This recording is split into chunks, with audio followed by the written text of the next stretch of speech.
Hmm. Hmm.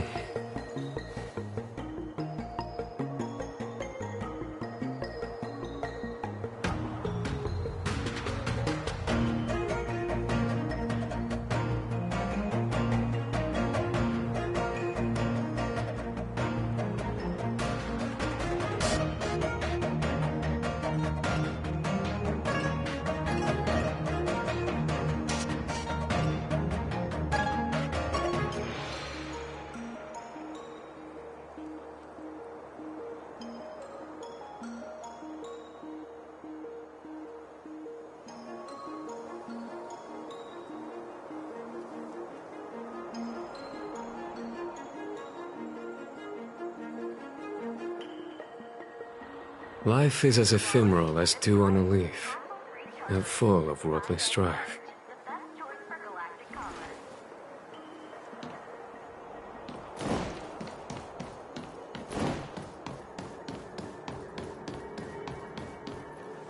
Ugh, that toxic voice sounds familiar. Haven't I heard it before in Arum Alley?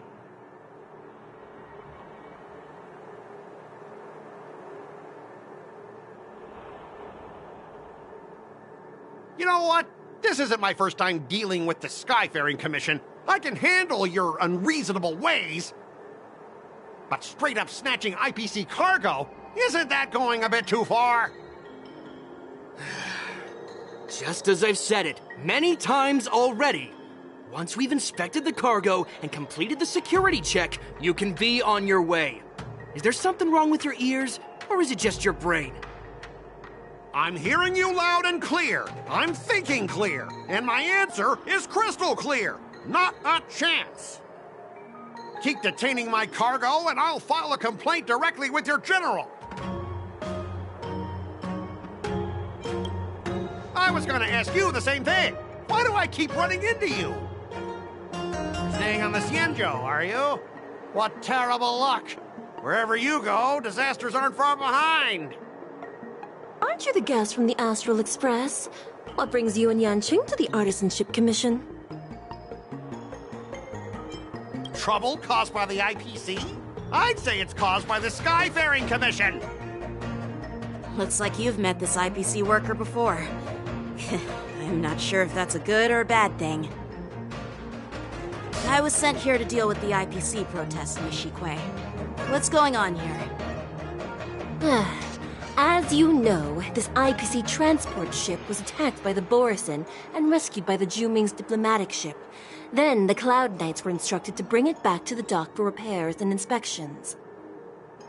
And this is Mr. Scott, the person in charge of this transport ship.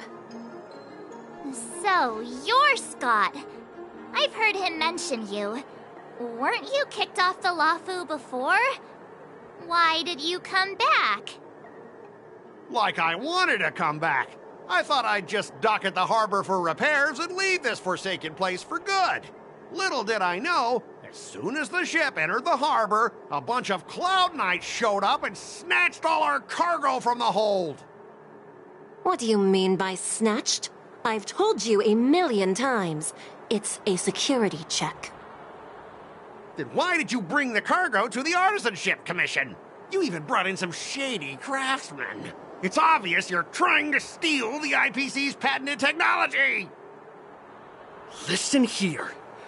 Firstly, the Skyfaring Commission detected dangerous items that could possibly be weapons in your cargo hold. That's why they called me here, to double-check. Secondly, where the heck did you get the idea that I'm a shady craftsman? Even if there are dangerous items, what do they have to do with you? It's not even being shipped to the Lafu.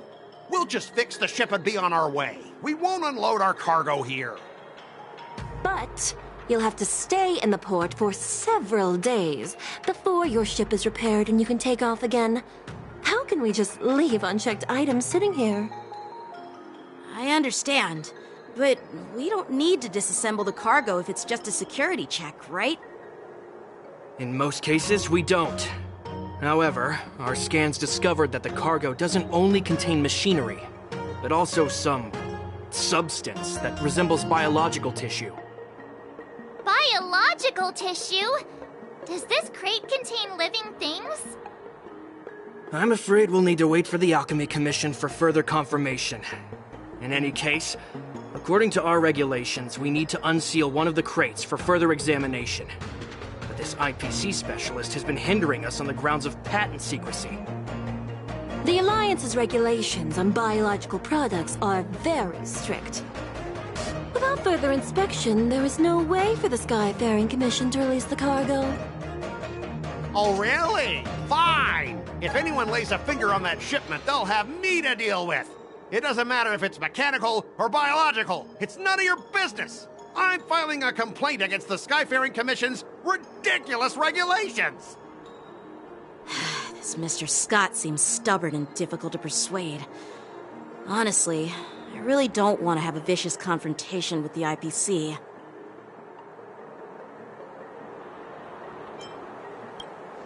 I heard how you helped Aramali. The IPC representative back then was Mr. Scott, right?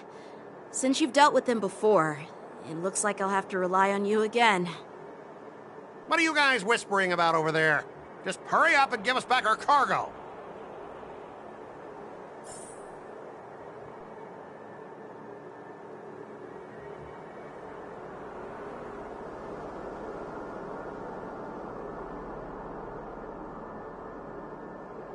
Life is as ephemeral as dew on a leaf, and full of worldly strife.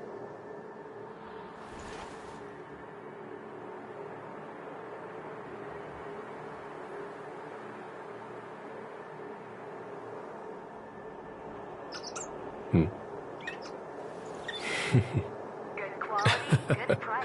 Hassle-free chartering. High-end barge. The best choice for galactic commerce.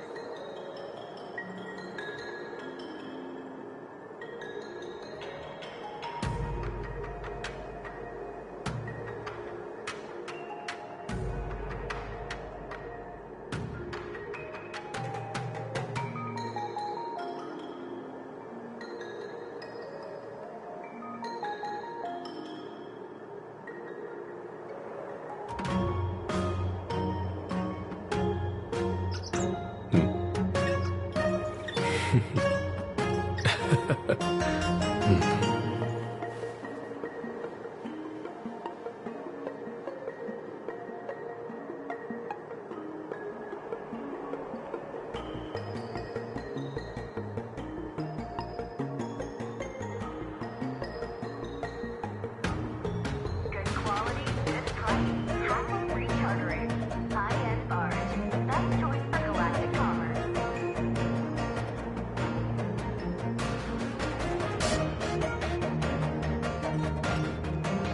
Life is as ephemeral as dew on a leaf, and full of worldly strife.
As I recall, this guy won't listen to reason and can only be persuaded with intimidation. But he does seem to follow rules to some extent. Let's use that against him.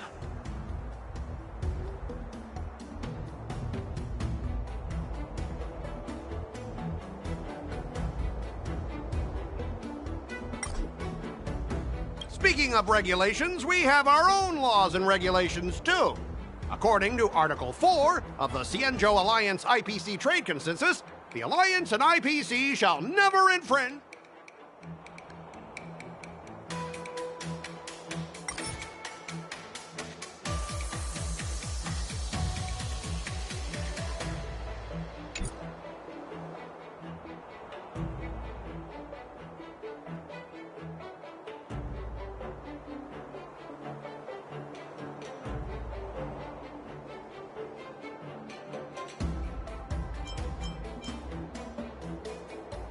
Hey everyone! Meet my old friend Scott. He's very talented, especially at imitating animals. Stop it! Let's focus on the business at hand. And what's the point in dragging up the past? Oh, you're amazing! Can you teach me? Just forget it. Even if we set aside the secrecy of intellectual property,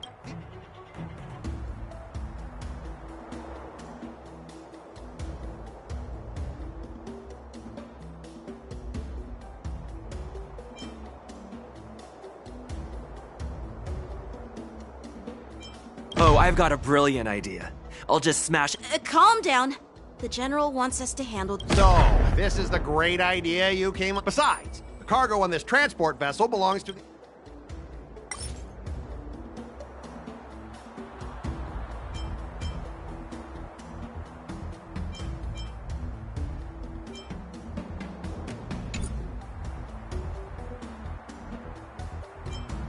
According to the principle of territoriality, since your vessel is stranded on the Cienjo, the Skyfaring Commission has the right to inspect it.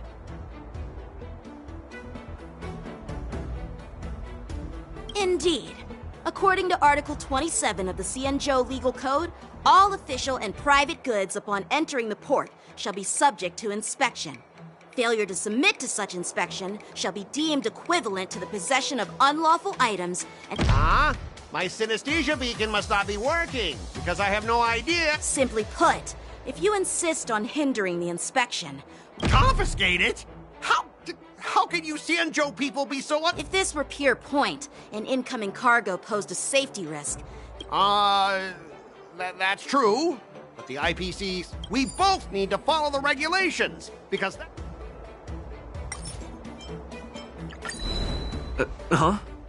Could you repeat that? I didn't quite hear.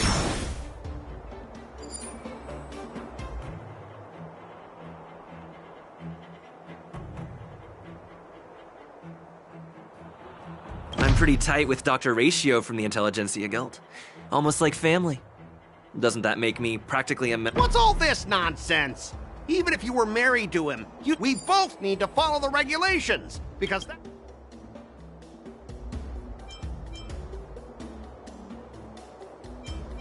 Everyone has their own set of rules. Now that you're on their turf, shouldn't you follow their rules too? Yeah, I get it. I know I'm on the Cienjo, but if I violate the IP... All right, that's enough. I thought you were We've signed a confident... Listen up, kid. If that's the case, I can... Oh, really? Since you put it that way, Not so... I thought you were reasonable and civil. Stop him, guys! For the Amber Lord! May song bring us victory. Yes, you! It's okay, it's okay. Watch your head. Sure, I'll play along.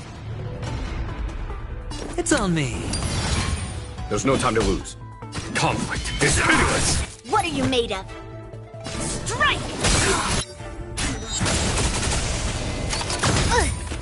Yes, you! Again. Yes, you! Listen to the final song of life. I hit the mark. Hear this thunder!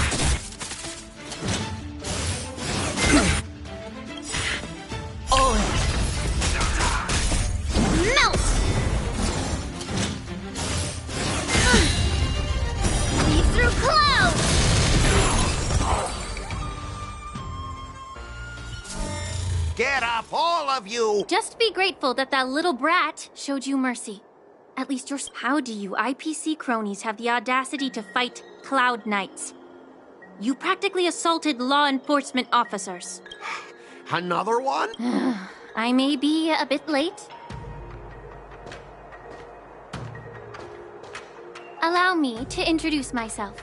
I'm Lingsha, Cauldron Master and head of the Alchemy Commission on the Lawfu. Could she be? Yeah, she's the new Cauldron Master assigned here from the Xianzhou Juming. I received a report from the Artisanship Commission about cargo containing samples of unknown organisms. It said they needed help from the Alchemy Commission.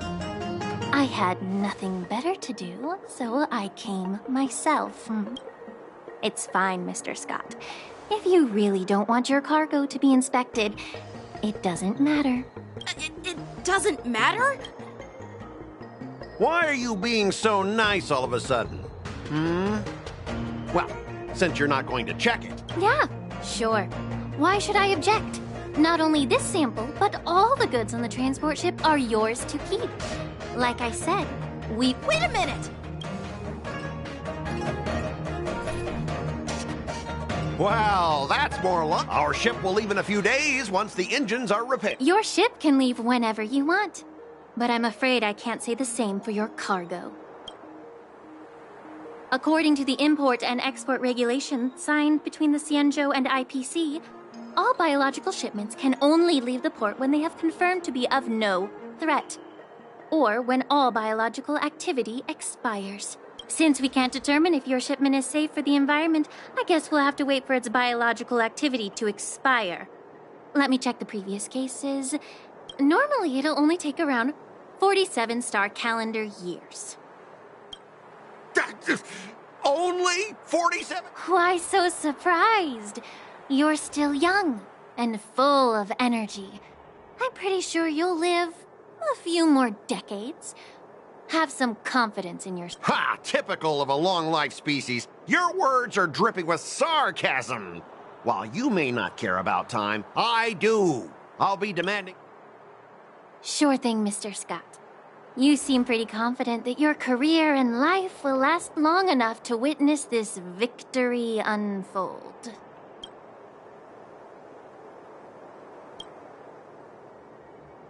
Step aside, guys. Let them do the inspection. Come on, we're already in enough trouble. Just let them do the security inspection. And if needed, I can always grovel before the Intelligentsia Guild later. I'm just using my head for what it's...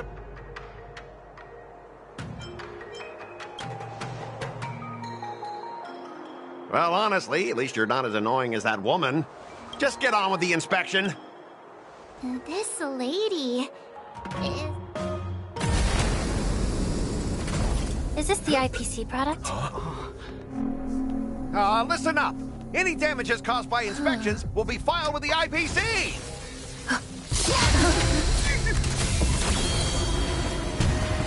Turn it off!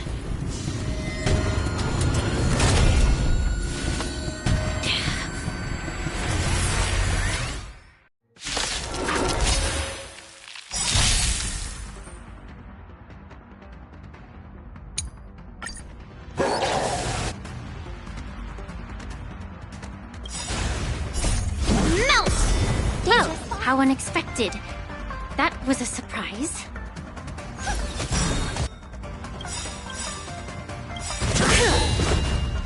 lead through clouds! Tonight, Stars Echo! Done. Show no mercy. The dice have been cast. Bust. Or maybe I'll take it off. Again! Yes, you!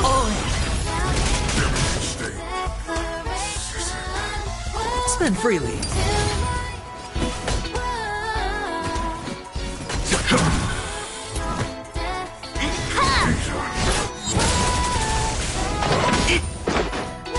Yes, you! No dirty tricks. Watch your head. I hit the mark. conflict is pitiless! What are you made of? Slap! Hedge your bets.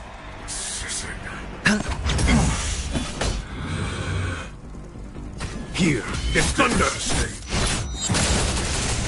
I hope for an end to strife in the world. Harmony and unison. Strike! Yes, you! Was that it? Sure, I'll play along.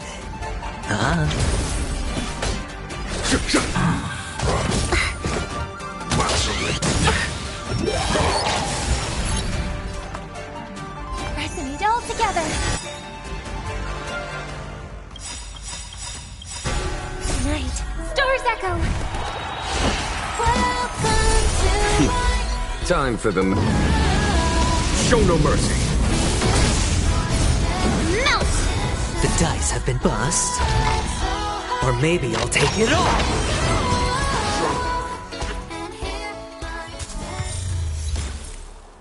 Were you seriously planning to leave this stuff unchecked at the dock for days? That's way too dangerous.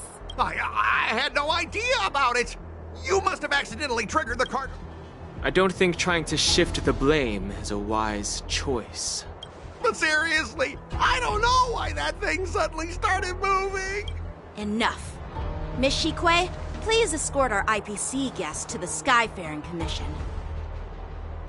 I'm on it. Please follow me, Mr. Scott.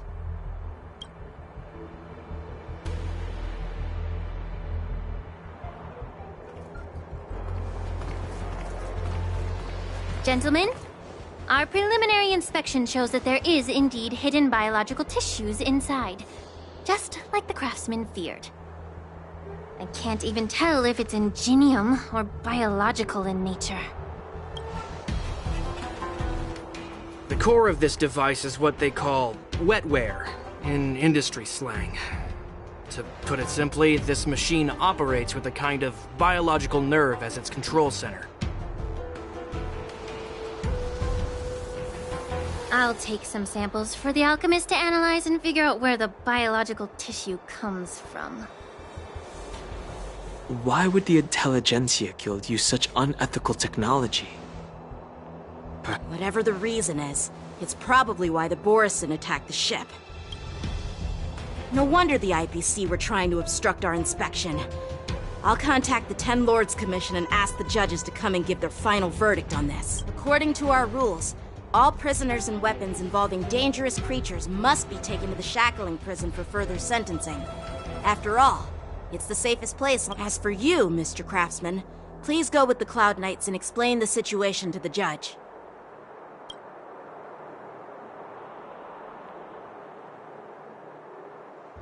I had a feeling that the IPC members would cause trouble. I should thank you for saving my life.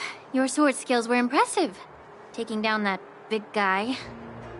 I thought the General's retainers were all burly martial masters. I didn't...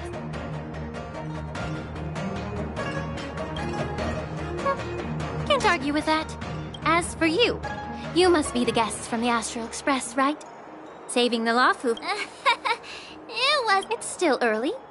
So why don't we get some tea at the Alchemy Commission? We can discuss your suggestions for revitalizing the commission. I'd be happy to accept your invitation. And you three are coming too, right?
Let the show begin.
You say you're a realm-keeping commission officer?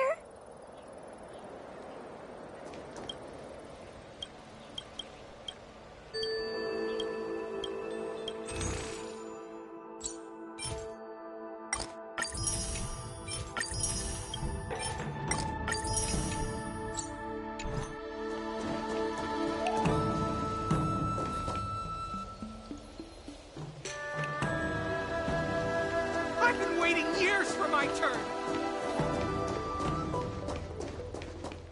All these years. And the view at the tides come and go. But the ancient sea remains the same. You're a Lofu native, Miss Lingsha? Yes. I grew up here. Listening to the sound of waves while researching prescriptions with my mentors and peers. It's kind of sad, isn't it? Everything changes, but... The view here would be even better without the ambrosial arbor. Oh, really? I think that towering tree looks pretty... Even if it's impressive, it's a plague mark. The Xianzhou have been fighting abominations for thousands of years. And now that the ambrosial arbor has been reborn, it's only natural for everyone to feel uneasy. Well, once a seed is planted, no matter how long, in my humble opinion, the rebirth of the ambrosial arbor and the resurgence of the disciples of Sanctus Medicus were inevitable. The seed was already planted when the ancestors of the Xianzhou sought immortality.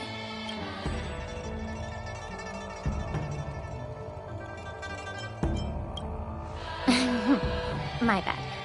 Well, since you went through the entire ambrosial arbor crisis... What would you like to discuss, Miss Lingsha? I was lucky enough to be chosen by the Alliance to come in and clean up all the old grime in the Alchemy Commission. Honestly, the Alchemy Commission is riddled with problems and has reached a point where fixing it seems impossible. I'm looking to remedy... Well, even though I'm a Vidyadharan like you, I'm an outsider, just like my companions here. I can't really say much about a remedy, but The Vidyadhara and the Alchemy Commission on the Luofu have always been intricately connected. I may not know about politics, but I do know that the disciples of Sanctus Medicus have been operating within the Alchemy Commission. I see. While the Lux Arrow from the Rainbow possesses unparalleled power to sever the Ambrosial Arbor, it can't, just like how the Cloud Knights can eliminate the remnants of the disciples of Sanctus Medicus, but are unable to calm the hearts and minds of the people within the Alchemy Commission. Our Xianzhou forebears knew this well, and that's why they entrusted the duty of guarding the roots of the Arbor to the Vidyadhara.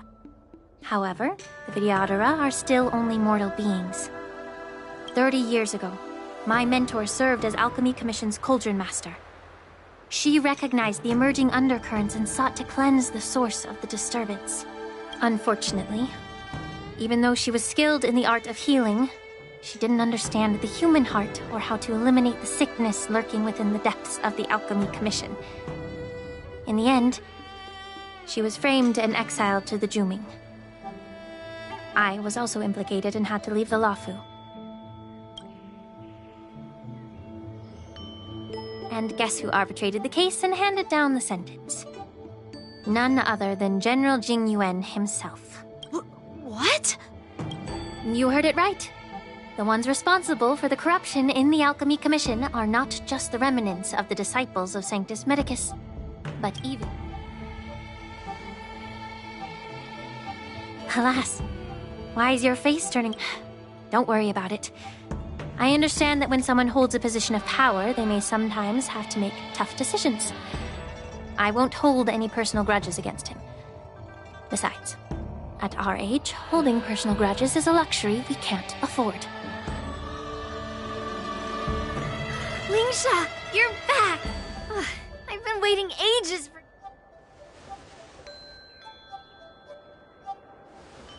Yunli! Why aren't you with your grandpa? What brings you to the Alchemy Commission? Well, let me take this opportunity to You stole my sword! Give it back! I see. Let's... Why do I keep Of course not. Unlike you, Miss Yunli, I have important things to take care of. You, on the other hand... Grandpa used to say that a sword Now that I see you again, I realize your sword was right. It wasn't me who took... Do you really expect me to believe that nonsense? I've been taking it easy on you because you're a guest from the Juming. But you're not taking the hint. Don't people from the Juming know... Just look at this flying... You know the Cloud Knight saying. A Cloud Knight... Fine! You don't have to give it back, because I'll take it... But which general should I call? Between these two, who do you think is tougher? It is my first day at the Alchemy Commission. A brawl is definitely not how I imagined celebrating it. Well, since you don't... I didn't mean it in that way. Since you've already drawn your... I've received reports that the delves near the Alchemy Commission are still infested with abominations. Seems like my predecessors left quite a mess. So, if you two want to determine who's better, why not? Clearing out some abominations? It's the Cloud Knight's duty to eliminate those... Oh, you think you're the only one who knows how to behave? If Lingsha needs... It's so heartwarming to see both of you being so sweet and caring.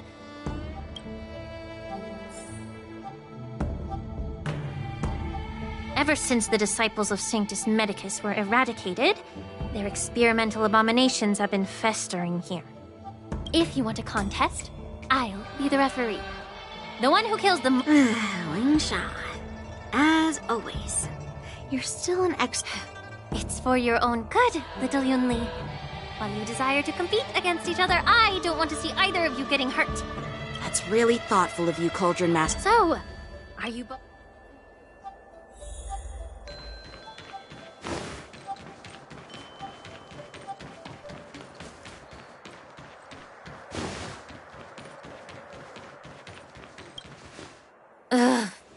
Let me say it again. Be careful when you draw your swords, and make... Can we... How many can you block?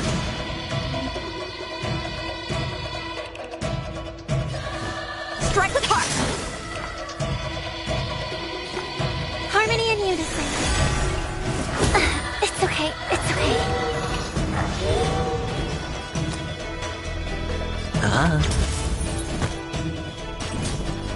Strike! Time for swordplay!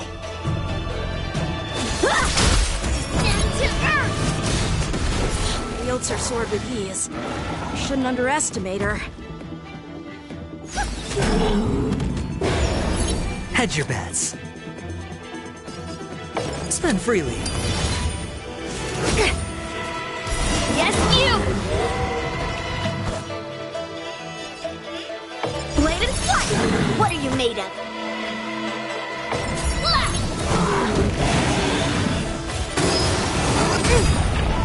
Yes, you! Listen to the final song of life. All in. No dirty tricks, all right? Down to earth! Within the self, not the sword. Strike with heart! No dirty tricks. Watch your head. Yes, you! Listen to the final song of life. Tonight, stars echo. Practice is over. Swords descend! Hedge your bets. How many can you block? Blade and flight!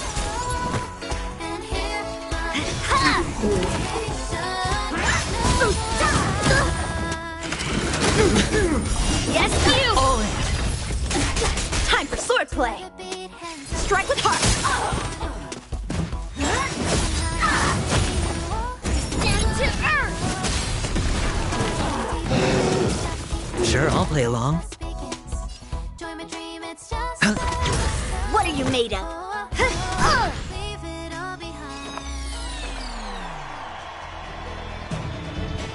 Resonate all together. How many can you block? Blade and flight!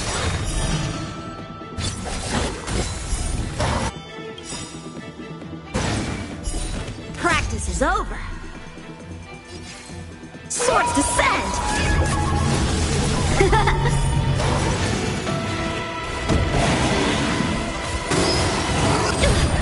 Watch your head.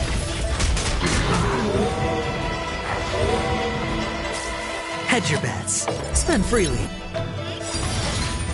The dice have bust. Or maybe I'll take it all.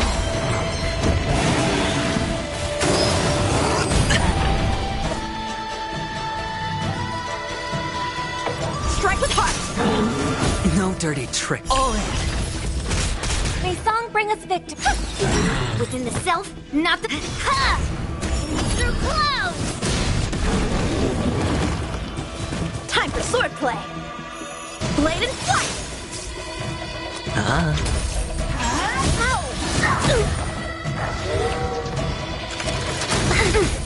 Right on time! Watch your head. Listen to the final song of life.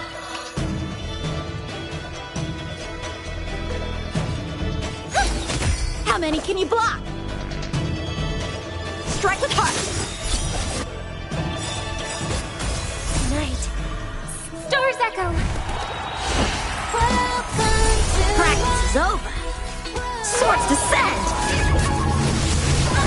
What are you made of?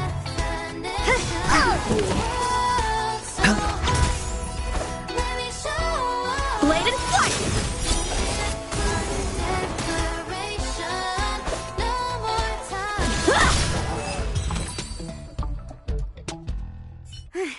See?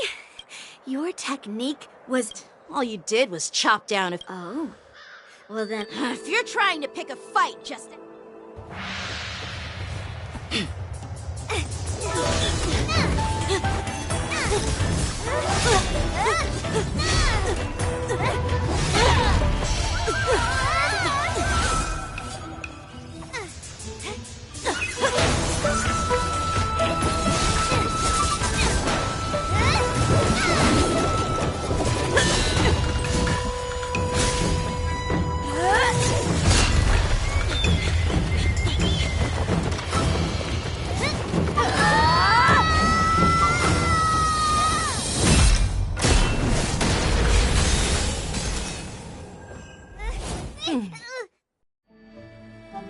Well fought, my young friends.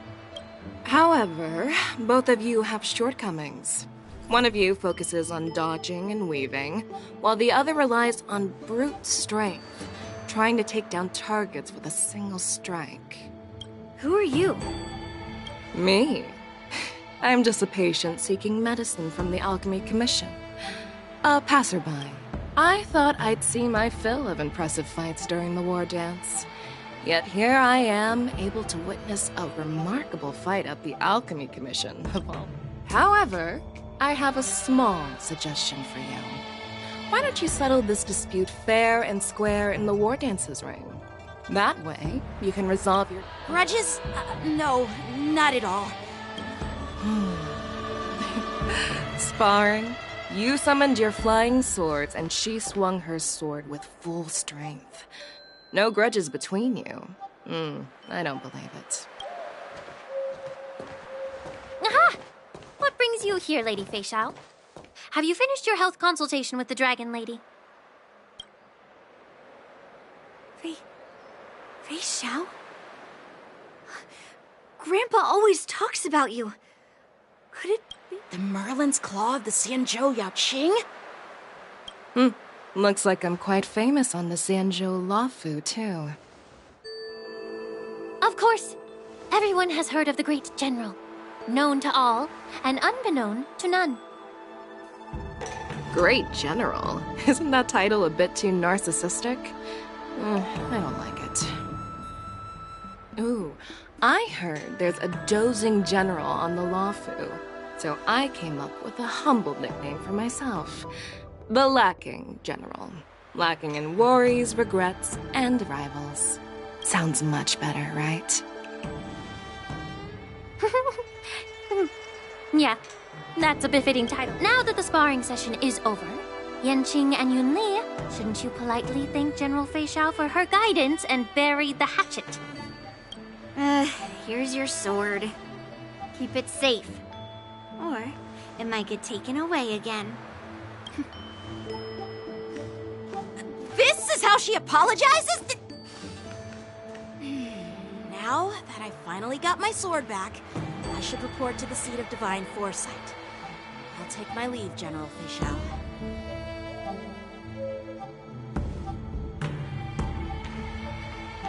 Oh, by the way, Miss Linksha, if you've got some free time, I'd like to invite you to the seat of divine foresight for a chat with General Jing Yuan. I think there's more to the... Thanks for stepping in, General Fei Xiao. Otherwise, I'd have had to knock them out with my incense. Not at all. Just doing what you asked. How about we call it even as payment for the healer lady's consultation? Sorry, but even a general needs to pay their bills. We don't do credit here. And let's not forget, you'd have been waiting decades for a chance to see the Dragon Lady if it weren't for me. Well, you can always send the bill to the seat of divine foresight and say it's for mentoring those kids. After all, it was quite the effort splitting them up. I nearly had to get tough. Now, if you'll excuse me.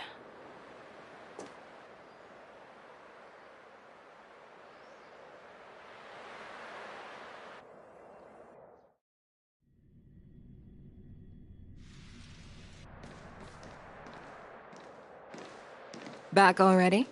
You've met with Jing Yuan and wandered around for a few hours. So, what do you think? It appears that the Divine Foresight is using this war dance as a show of strength to convince everyone that the Lafu is prospering after the Ambrosial Arbor crisis. But... I know you're going to say but, right? But... the influx of people attending the war dance is like a breeding ground for disorder and rumors. One wrong move. The Cloud Knights on the streets remain vigilant, so at the very least, General Jing Yuan is aware of this. As for other matters, I'm unable to say. I'd prefer to be excused from future meetings with generals. I'm just a military healer. And now all of a sudden I'm thrust onto the center stage having cordial chats with two generals? My work doesn't lend itself to being in the limelight either. Just stop whining. At least you're in one piece, right? Before getting in touch with General Jing Yuan, I wanted to put aside my assumptions and see his momentum. That includes the overall bearing of the Cloud Knights on the street, what people are saying, and how those close to him behave. The might of an army dwells not within its pawns, but within the force of its collective momentum. Recognizing this fact reveals the true measure of power. Thanks for enlightening me, General. A perfectly clear statement turned confusing thanks to your translation. You've made me lose where I was now. Anyway, this is how I operate in battle, so you might as well get used to it. Are you treating General Jingyuan as your enemy? The longest-serving general of the Xianzhou Luofu. Do you think he'd have only a few enemies? By the way, General, you met the healer lady, yes? Could you show me the medicine she prescribed you? Well, the healer lady couldn't do anything about my condition. She just told me to enjoy some tasty food. So not even the famed healer lady could help? Don't worry. I'll fulfill my promise and find a way to cure you. Actually, I've found some leads. Well, life and death, Jiao Chou. It's all predetermined. Upon starting my military career, I made a pledge that the rest of my life would be dedicated to being the Xianzhou spearhead, hunting down the abominations of abundance till the end of my days. As long as I can fulfill that deep-seated desire, I don't care how long I live. You asked if I view General Jing Yuan as my enemy. No. My real enemy has always been myself.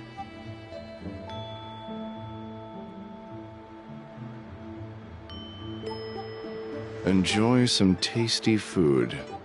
So, what's for dinner tonight? Jeez. You really know how to read the room, don't you? You guys figure it out for yourselves. I'm due to catch up with an old war friend I've not seen for quite a long time.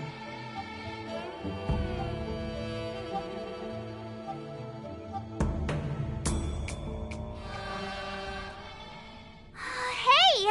Was that the Yaoqing general who just dropped in out of... I mean, when Yun Li swung that massive sword... Mine. Yeah. But you think so too, right?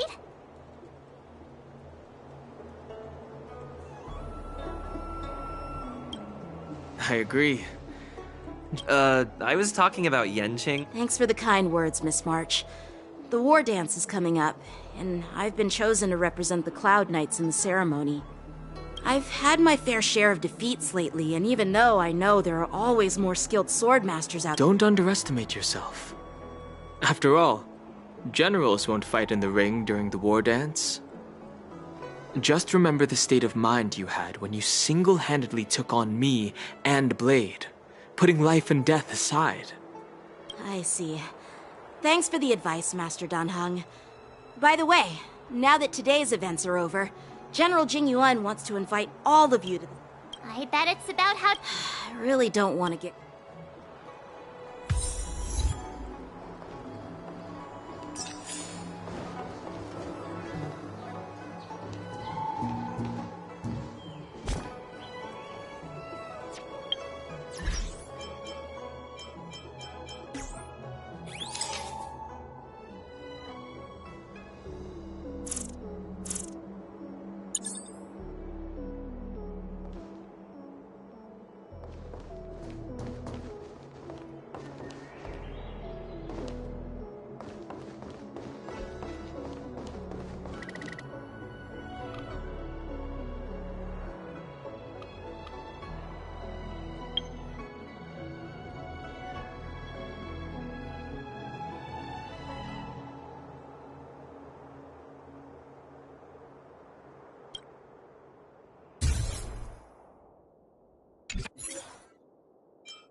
Need your extractor cleaned or your star skiff serviced?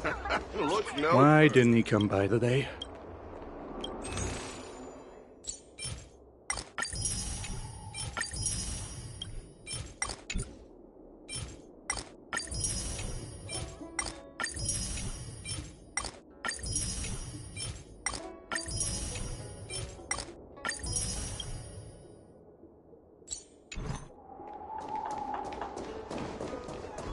It's a good thing you met me now.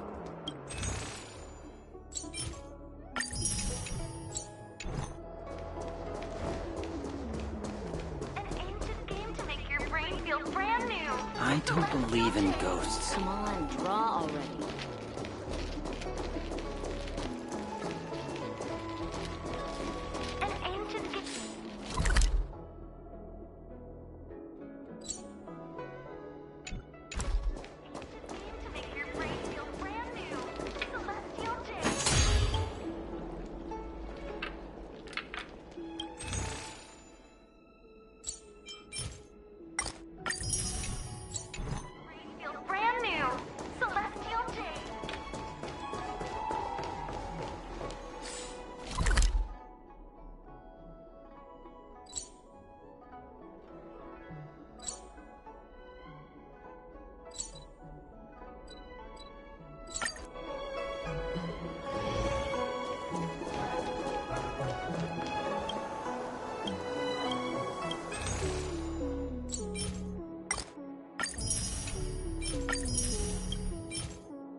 Earlier at the Palace of Astral, I introduced these guests from the Astral Express to you, Elder White.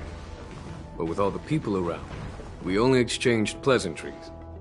Now, I'd like to officially introduce them to you. These three braved great dangers.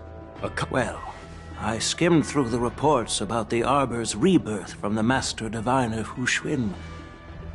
She's been summoned to the Yu Chui for questioning.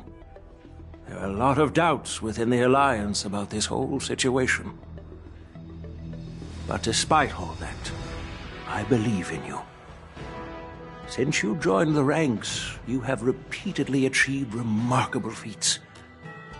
After the High Cloud Quintet each went their separate ways, despite the many criticisms within the Alliance, the Marshals still stood firm against the dissenting voices. And in trouble over the years, you've served the Alliance with loyalty and wisdom. You've taken down abominations in Thalassa, rescued the Xianzhou Yu Chui from a siege, and destroyed the demonic planet summoned by the denizens of abundance. There are fools who doubt your loyalty.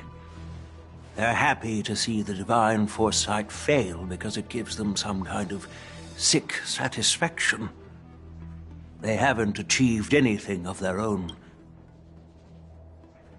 But I've seen enough failures in my time, and I want to believe that your loyalty has never wavered. So, General Fei Xiao of the Yao Qing is the only one investigating the Ambrosial Arbor crisis on behalf of the Alliance? No. This old man's words. Always catch me up. The Marshal ordered me to come to the Xianzhou Laofu. But the document only says, attend the war dance and listen to Fei Shao's questioning. The Marshal is well aware of Jing Yuan's purpose in holding the ceremony and understands the situation he is facing. She mentioned it because she believes both issues are important. Thanks for your kindness and sincerity, Elder Huayan. But is it appropriate to... By introducing the Express's witnesses to me alone, aren't you aiming to discern the intent? As for the Ambrosial Arbor crisis, all I need to do is listen. General Fei Shao will be the one asking the questions. To be honest, I'm more concerned about the timely start of the war dance. Oh, by the way, I've prepared.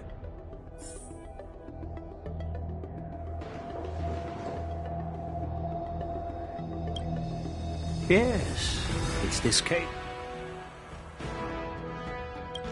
There will be numerous contests. The host will dispatch a skilled warrior to take on challengers from all over the cosmos. Show. You humor me, Elder Huayan. The healer lady is just a young lady who knows nothing about martial arts. How can I assign her as the ringmaster? I'm no match to you when it comes to joking. What's this box for? This sword case is intended for the War Dance's award. It's empty now. I don't mean to boast about our skills, but this sword represents the pinnacle of the Zhuming's craftsmanship. It has a legendary history, full of heroic tales from foreign lands, tales that are too detailed to be summarized in just a few words. I've been wondering, who would be worthy of such a sword? And then it hit me. I can award... Moreover, I hear that Yan Xing is an excellent swordmaster, and that he will be representing the Laofu as the ringmaster. So it seems like a perfect gift for him.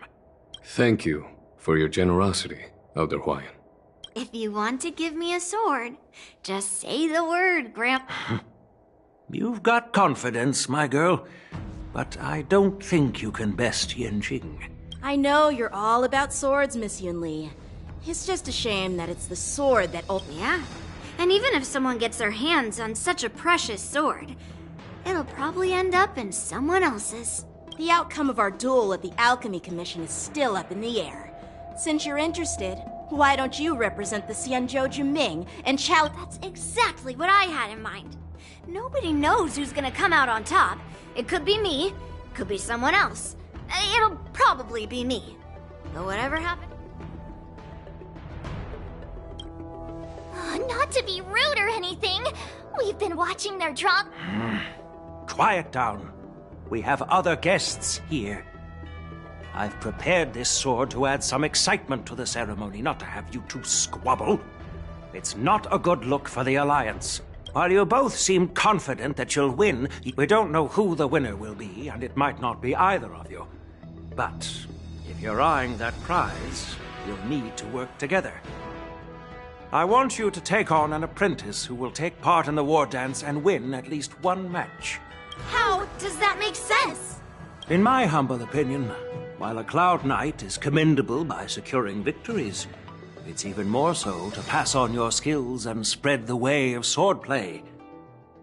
I'd be greatly pleased if this apprentice could represent the Express in the war dance by displaying their Cloud Knight flair and prowess. Well, Elder Huayan's idea is quite interesting. Imparting swordplay skills requires teamwork, and both the winner and the loser will learn a valuable lesson regardless of the outcome. The question is, whom should the two of them take as an apprentice? Huh? Who? Wait, me? I noticed just now that Miss March seemed quite interested in the outcome of your sword fight. Wait, are you serious, General? Why am I being dragged into this all of a sudden? I've never practiced swordplay before. I'm a total newbie. You really think I can learn it? Well, you'll probably realize I have no hope and give up on me. And that'd be so embarrassing.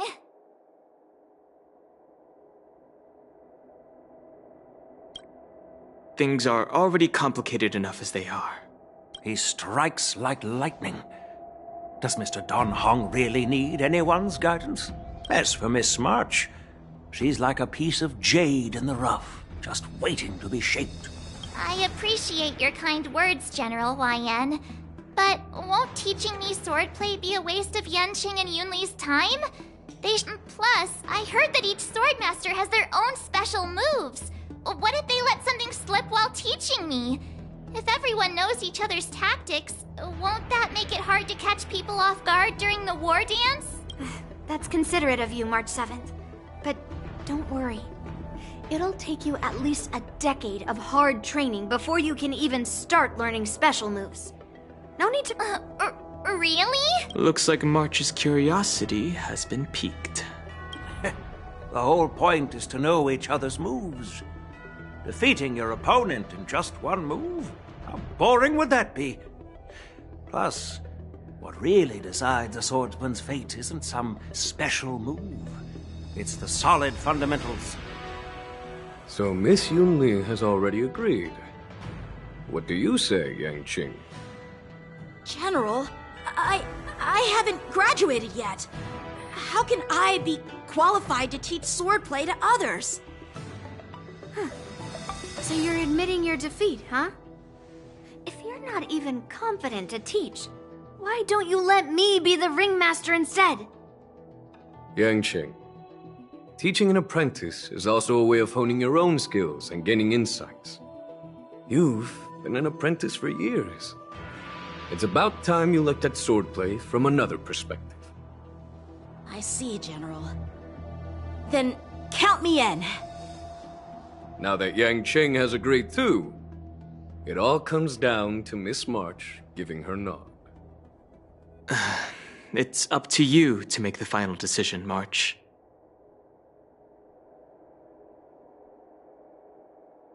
At least that way, I won't have to worry about you accidentally shooting me in the butt all the time. Hey, I've never missed my target. Then I'm on board. Thank you for your kindness, General YN. Great! Starting tomorrow, Yanqing and Yunli will teach you the basics of the Cloud Knight's swordplay. Yunli and I will head out and purchase some sword practice equipment for Miss March. Think of it as a little initiation gift. You're too kind. Wait, you're giving me a gift? Shouldn't it be the other way around?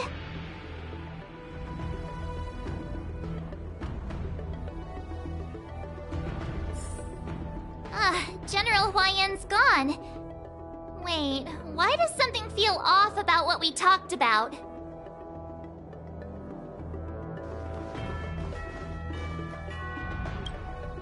I think we... Yeah, I brought you... Because... General Huayan wants us to stick around on the Luofu. But from his point of view, we're no different from all the other tourists who may leave at any time.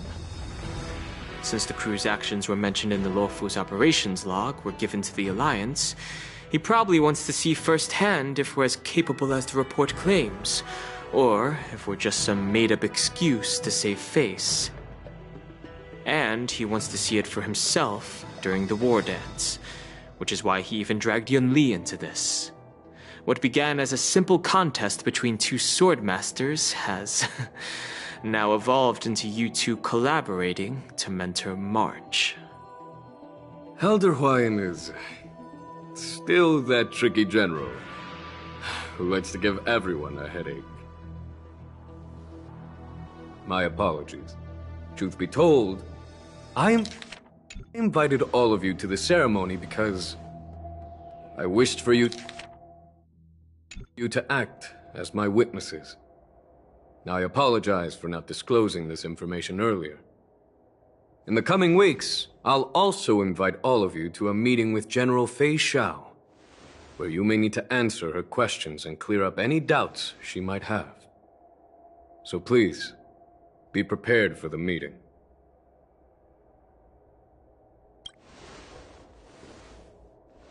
Don't worry, General. No matter what happens, I'm prepared to stay here as the Express's witness and answer any questions.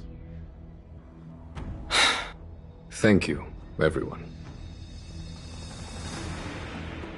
General, I know there isn't much I can do to share your burden, but...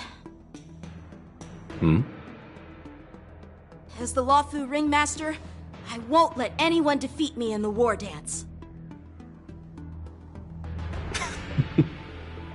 I know.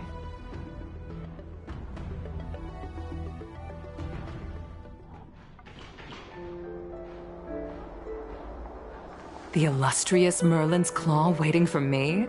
And for so long, too? It's quite an honor. It's been a while, General Fei Shao. It's been 30 years since we last saw each other. Right, Yukong? Yes. Back then, you were the vanguard of the Yao Qing's Verdant Knights, and I was a pilot of the Law Fu's Rainbow Orbit Fleet. Who would have thought that upon meeting again, you'd be a general, and I'd have given up flying? Really does feel like a lifetime ago. Well, I wouldn't say I haven't seen you in 30 years. After all, your great victories are announced through the Yellow Bell resonance system every day. So I'm well aware of your great feats. How's your health holding up? Still stable, I suppose. Do you still remember the medic who saved me in battle? That healer with the odd name and peculiar temperament. What was his name again? Was it Pichu? Or Kachio? Jiao Cho. He's been my retainer and personal healer, delegated by the Alchemy Commission from the Xianzhou Yao Qing. Over the years, he's dedicated himself to managing my condition. It's thanks to him that I'm still in good health today. Given my background, I'm happy to have made it this far. I'm relieved to know that you're safe and sound. Well then, since you and Elder Huayan are here, I imagine you must have received orders from the Marshal? As your friend, may I ask how the Alliance intends to punish the General of the Lawfu? The Arbor's rebirth has frightened the Elders who lurk behind the scenes. They fear the resurgence of abominations, much like what happened 30 years ago.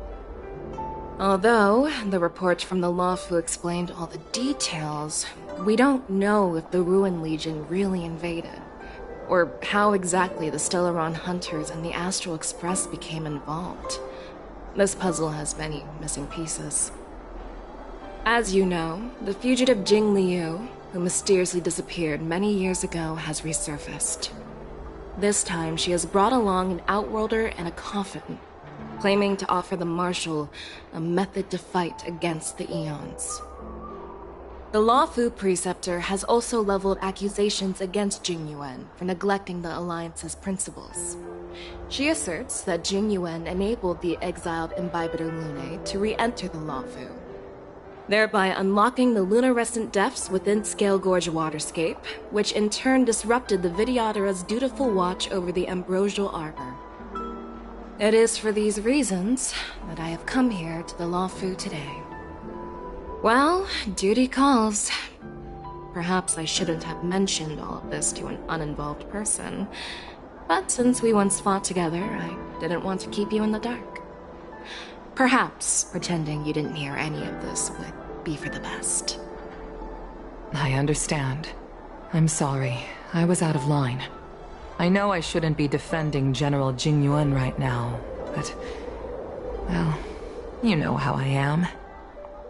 The Lawfu has enjoyed centuries of stability since the end of the sedition of Imbibitor Lunae, much of which can be attributed to General Jing Yuan's masterful strategizing.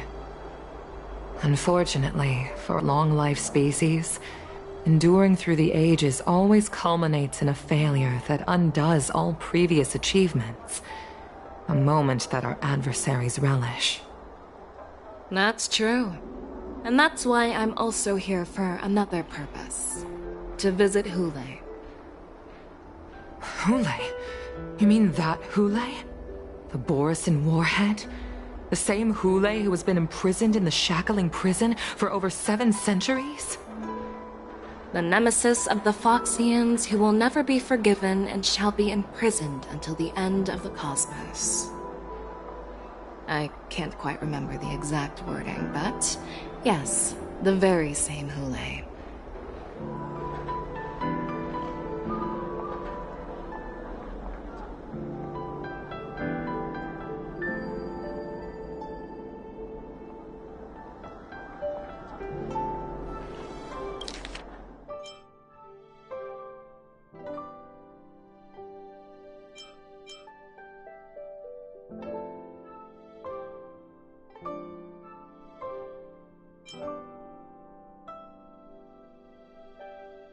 That's true.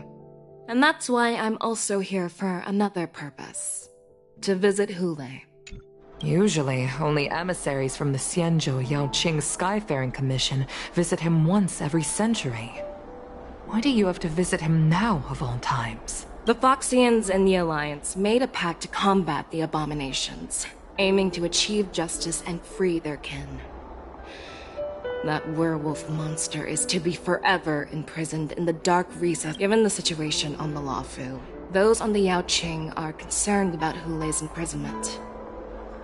I'm afraid that the routine visit every century is no longer sufficient to ease their concerns. That's why I was sent here, to reassure. It's all bad news. Well, not everything. There might be a silver lining. Oh, by the way, I found some clues about... Tell me more. The Verdant Knights followed the route you mentioned and discovered the wreckage of the Whistling Flame ship. However, someone had already been on the scene before we arrived. Our people? Or someone from the IPC? No, neither. Yukong, have you heard of a person named Ron May?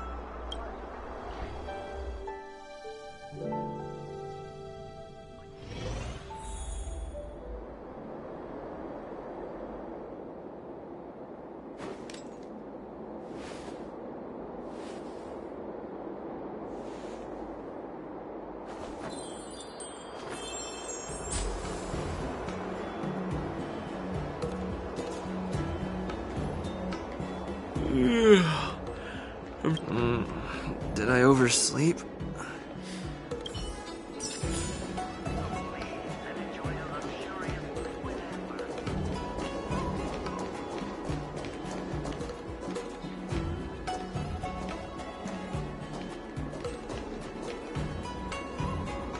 There you are!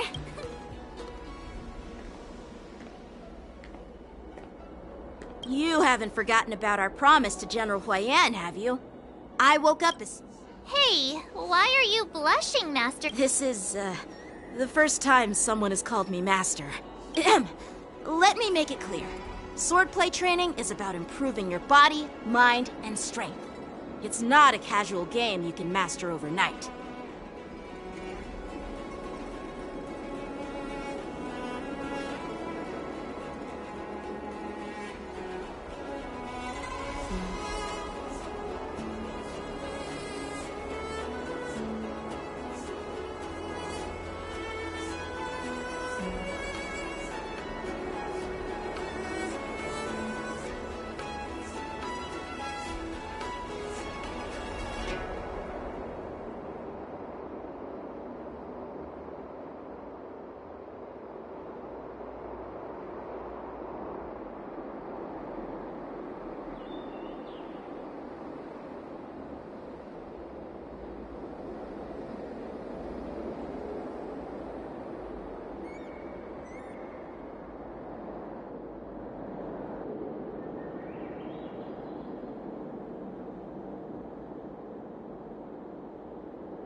promised General Huayan that I'd teach you Cloud Knight swordplay, so you can participate in the war dance and defeat at least one opponent.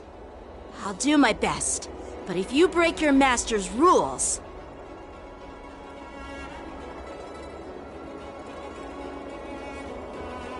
Is it too late for regrets? I'm already regretting my impulsive decision. Honestly, I'm not sure what I'll do either, because I've never been a teacher before. So, Miss March, please behave and don't skip classes. Or complain. You need to toughen up and train her properly, Master Yanqing. Don't go easy on her. You're so heartless. By the way, where's Yoon Lee? I've found a quiet spot in the back garden of the Palace of Astrum for our first lesson together.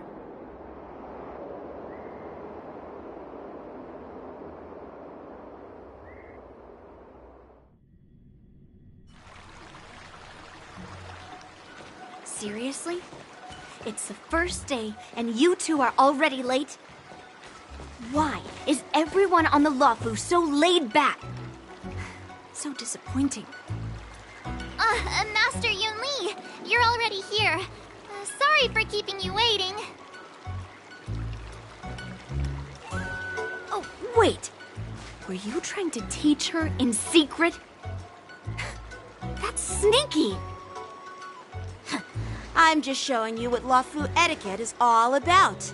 She might be my apprentice, but it's customary for the master to personally escort their apprentice to the place of learning.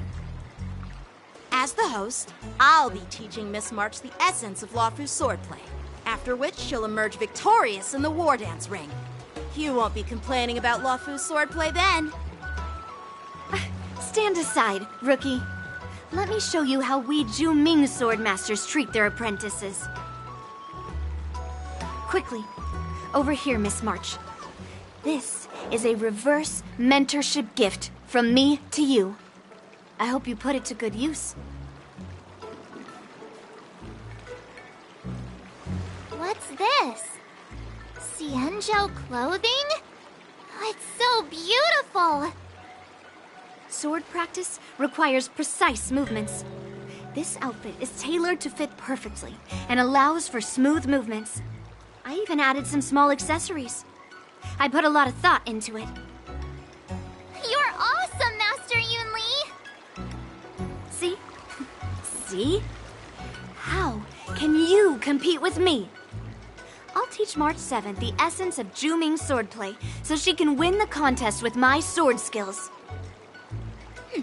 Actually, I've prepared something too. Huh? You have a gift for me too, Master Yanqing? Since you want to learn swordplay, Miss March, you'll need suitable weapons. So, I went out of my way to prepare a pair of swords overnight. Unfortunately, I didn't have time to ask the craftsman to customize the swords for you, but I did my best to choose ones that look nice and are suitable for a beginner. I hope you like them, Miss March. Thank you, Master Yanqing! Bet you didn't see that one coming, did you, Yoon Lee? The real competition is just getting started. I'm so lucky to have two great masters. But why does it feel like things are getting a bit weird?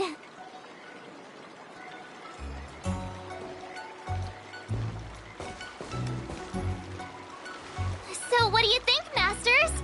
Does this outfit suit me? Perfect. I chose it carefully. It's perfect for beautiful young swordswomen like you and me.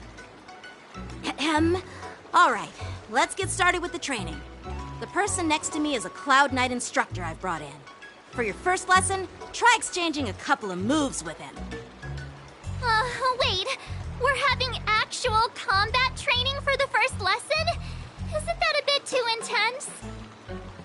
Well, I heard you have some experience with archery and martial arts. The first thing we're going to do is see just how strong your fundamentals are. Come on, step forward and strike with the sword in the most natural way you can think of. It's important for us to grasp your natural movements, so we can decide where to start and what you need to learn. If you're ready, let's begin. Okay.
And Divine Sword descend. Are you ready?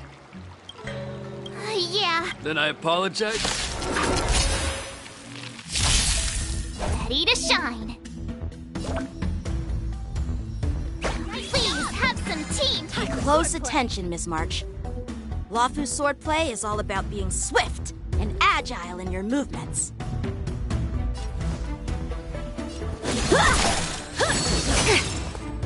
Right on time.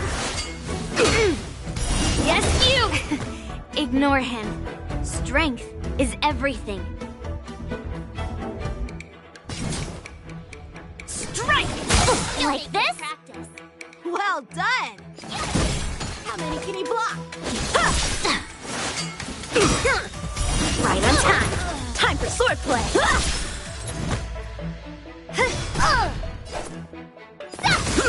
I'm starting to get the hang of it.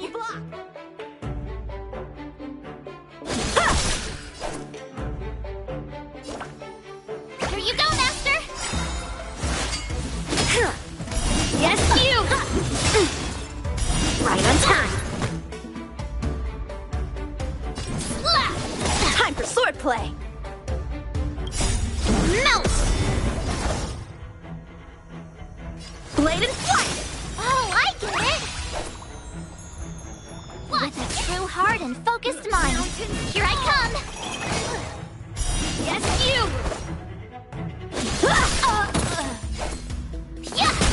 Strike while the iron is hot. Time to show you what I can really do! Azure Dragon, White Tiger, eating less carbs. Watch this! What are you mumbling about? Isn't this, sword technique? Shouldn't I be saying something cool?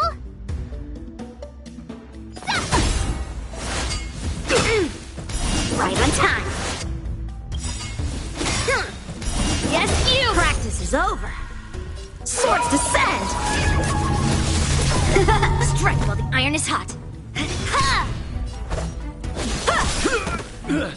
Yeah! Awesome! Alright, check out this move! Right on time.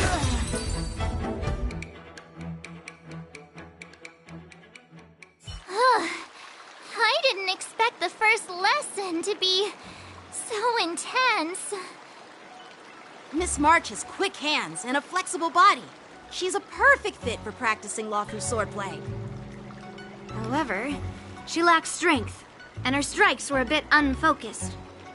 But don't worry, that's totally normal for beginners. Once she starts practicing Juming swordplay, she'll make heaps of progress. Given the situation, I believe Miss March should start by working on her strength. Seriously, do you actually know anything about swordplay, or what? I could ask you the same thing. Dual swords require agility. So what's more important than footwork? Instead of focusing on her strengths, we should address her weaknesses. The drawback of wielding two swords is not generating enough force. What good is being quick on your feet if you don't have strength? It's not like we're dancing here. Skilled sword masters know how to play to their strengths and work on their weaknesses. Start with what you're good at, then tackle your weaknesses. That's the right way to learn. You're quite the theorist, huh? Theorist? You claim to be able to talk to swords. So what does that make you? A lunatic? Hey, it's only my first lesson, and you're already arguing. Come on, calm down, Masters. I'll have to improve both my footwork and strength anyway, so it doesn't matter which one comes first. But it does matter! Just listen to me, March 7th! Aww.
Dear Himeko, Mr. Yang, and Pom Pom, we're all good here on the Xianzhou Lafu, so no need to worry. By the way, how's your trip going? As for me, I've somehow become the apprentice to 2 Cloud Knight sword masters, and I've been honing my sword skills with their guidance. One of them is Yanqing, the boy we've all met before. The other is Yun Li, the granddaughter of General Hua Yan from the Xianzhou Juming. Both masters are super strict, giving me a real taste of how hard sword training can be. I tried to drag him into this, but he refused. Then I tried to rope Dan Heng in, but Master Yanqing wouldn't have it. Still, I didn't let the difficulty get to me. In just a few weeks, my sword skills have improved a lot. Both my masters think I have unique talents in swordplay, and are literally fighting each other to teach me their skills. Thanks to their guidance, I've actually made some progress. When I get back to the Express, I'll definitely show off my skills and impress you all. Looking forward to your reply. Yours, March 7th.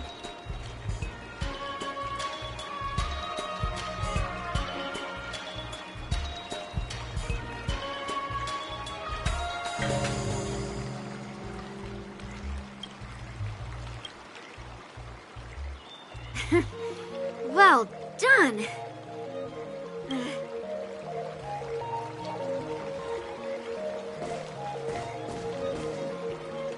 Miss March's sword skills are really coming along.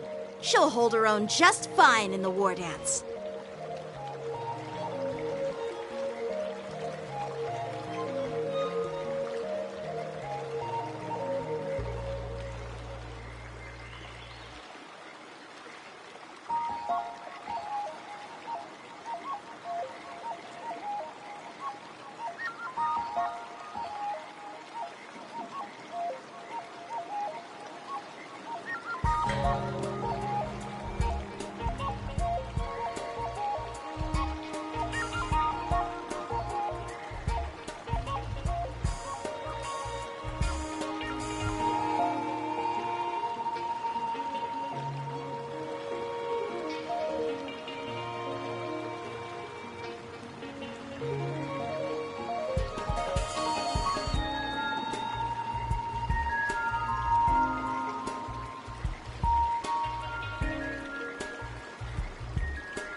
Miss March's...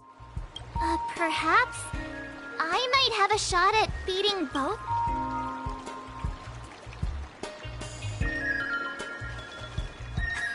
Get real. With your talent, Miss March, if you dedicate a few more decades to training, you might eventually be able to defeat Yun Li. Decades? Can you believe it? March 7th has actually become a pretty decent swordmaster in such a short time. Now I understand why Grandpa always had a grin on his face while training me. Are you sure he wasn't laughing at you?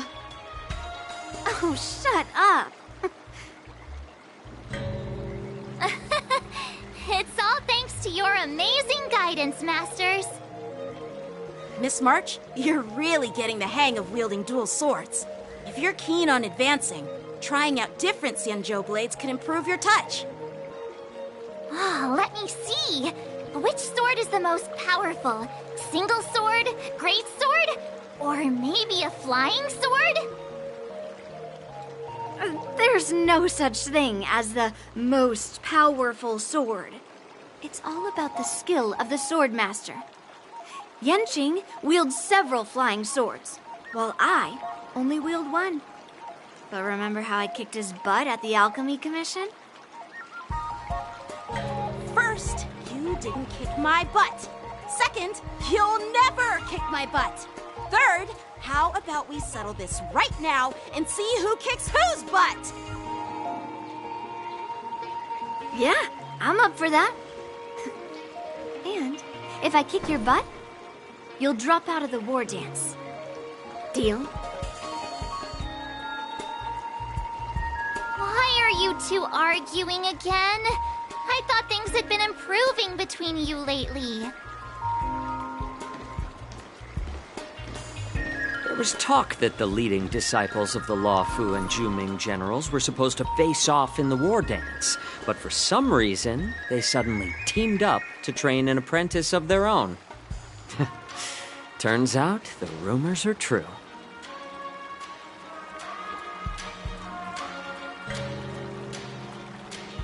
Tomorrow is the big day of the war dance. Shouldn't you two be focusing on honing your skills instead of teaching swordplay here? You're... Oh, that's right! You're the pink-haired fox from the Yaoqing!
Jiaoqiu, the healer working for the general of the Xianzhou Yaoqing. Ah, got it. So, you're the participant attending the war dance on behalf of the Yaoqing. And you were trying to sneak a peek at our training? Sorry for the misunderstanding. I don't know anything about martial arts. I'm just here on the General's orders to take care of some official business. I didn't mean to interrupt your training. I'll be on my way. If you know nothing about martial arts, why were you smirking earlier? Well, my curiosity got the better of me, I suppose. When I heard Miss March's pondering about what to learn, I couldn't help but wander over. From my professional experience, cleavers, slicers, chopping knives, and carving knives are all just tools. Kind of like frying, sautéing, boiling, and deep frying in cooking. They're just ways for people to show off their skills. How you use them really depends on the ingredients you're working with. It's like your sword teaching methods. If you align your ingredient, in other words, your apprentice's natural tendencies, with the right cooking method, by which I mean the teaching method that best suits her, she'll make double the progress in half the time. For example, golden eggplant tastes best when fried, cloud peppers when stir-fried, and yellow boulder beef when simmered. It's all about discovering the nature of the ingredients. Apprentice.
This talk about food is making me hungry.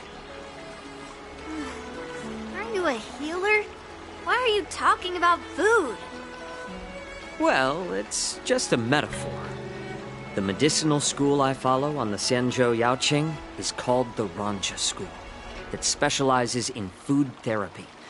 So it's only natural that I know a thing or two about cooking. So, you're the General's cook? I'm a healer. But anyway, a cook who isn't interested in health doesn't make for a good advisor. Fine. Call me a cook if you want. Seeing the way you're looking at me, it's obvious you think I'm just some feeble academic who likes to blabber on about martial arts. But, in reality, I know a thing or two about killing. After all, the art of healing inherently encompasses both life and death.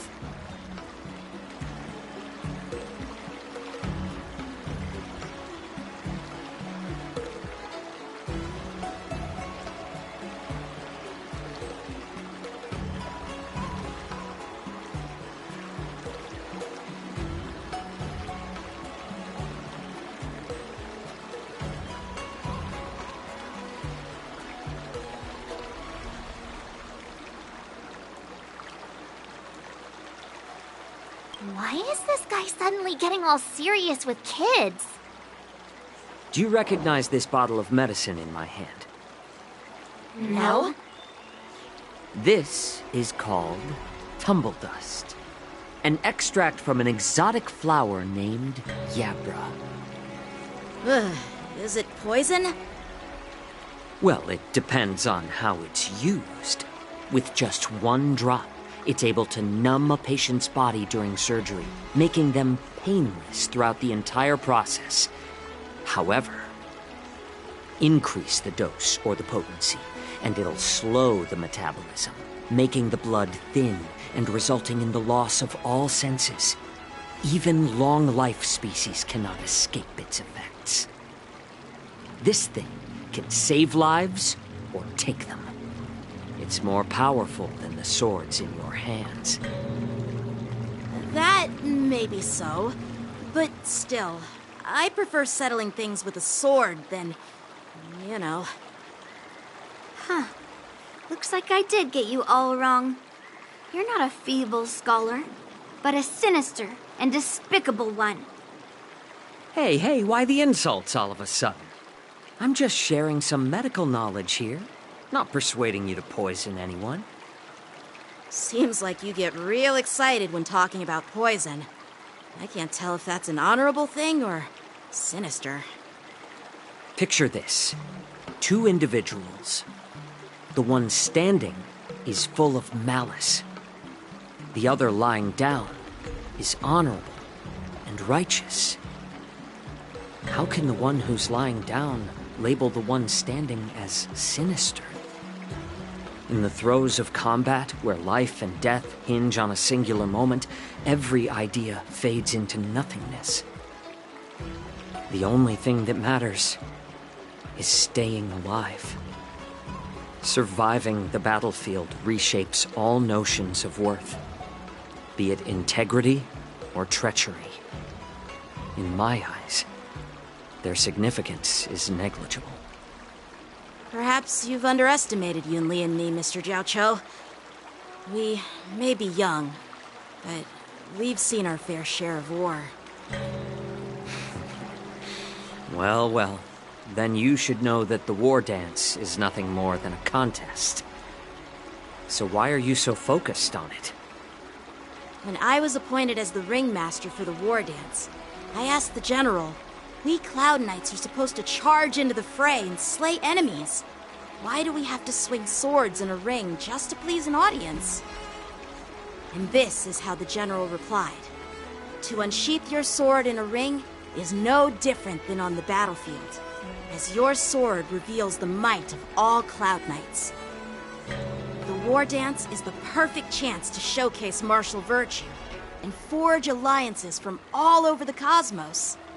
When we unsheath the sword without drawing blood, we not only display our might, but also the martial virtue of the Cloud Knights. That's quite an insightful statement, Yanqing. Well, my apologies for being so short-sighted. I've been on the Luofu for quite some time, but I haven't had the chance to see the ceremony venue for myself yet. Hearing you speak so highly of it has piqued my curiosity. Would you mind showing me around? You want to see the Sky Splitter ship where the war dance will be held? Let's go!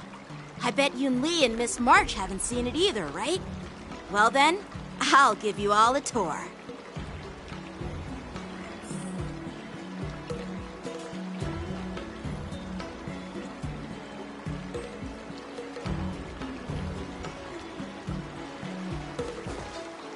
Let's go. I'll give you a tour.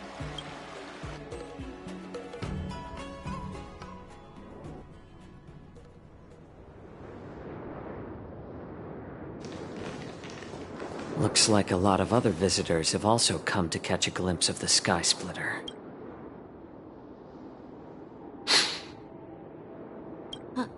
What's up, Mr. Zhao Cho? No, it's nothing.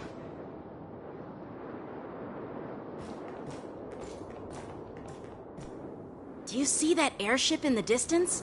That's the Sky Splitter, the venue for the war dance ceremony. It doesn't look all that impressive from this distance. The Sky Splitter is actually a decommissioned Luofu military vessel. People aren't allowed on board until the war dance officially commences. Tomorrow, when the bell rings and the ceremonial cannons roar, I'll be there representing the Cloud Knights of the Xianzhou Luofu, standing in the ring, ready to take on challengers from all over the cosmos. Since I was a kid, I've been training in swordplay and the art of war under the general. Every day, I'd swing my sword 10,000 times, and then thrust it 10,000 times, repeating the process over and over. I understand that I'm not like other kids. I never envied the toys and freedom they all had. I never found sword practice boring. Even in the thick of battle each day, I could feel myself getting stronger and stronger, and I racked up countless victories. It's the best feeling in the world. But then, I faced a really tough opponent, and just one slash shattered my confidence into 1,000 pieces. That's when I felt true fear for the first time. Maybe that's what Mr. Zhao Cho meant by life and death hinge on a singular moment. After that, I had to pick up the pieces. I often ask myself, why do I wield my sword? While the general could teach me, but as a member of the Clan, when I wield my sword, that's why. Oh, Yanqing. So young. Age doesn't really matter. All sword I get it.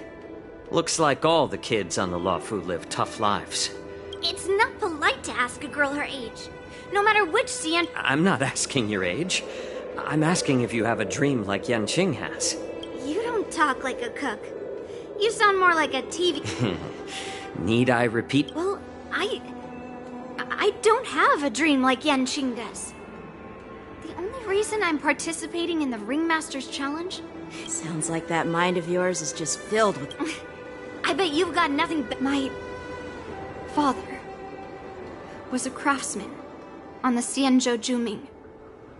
Because of his foolishness, many innocent people fell victim to the cursed swords he forged. Since I was a kid, it's been clear to me that not everyone deserves to have a weapon in their hands.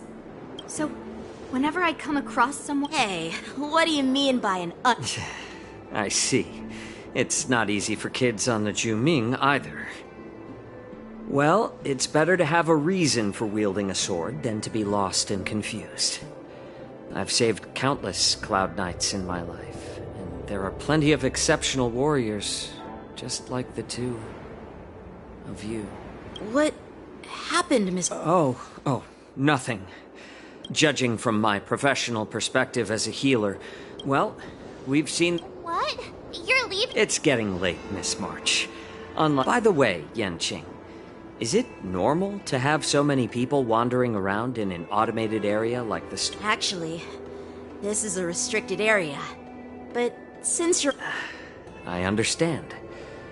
Well, I'll take my leave. I wish you both the best of luck in the ring tomorrow.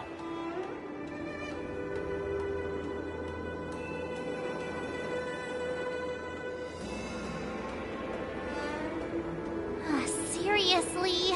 I just spent so much time thinking about my dream, but he didn't even ask me. Now that we're done with our tour of the Sky Splitter, shall we continue with our training? Why don't we take a day off? What? You... You know cramming before a fight never works out for some reason.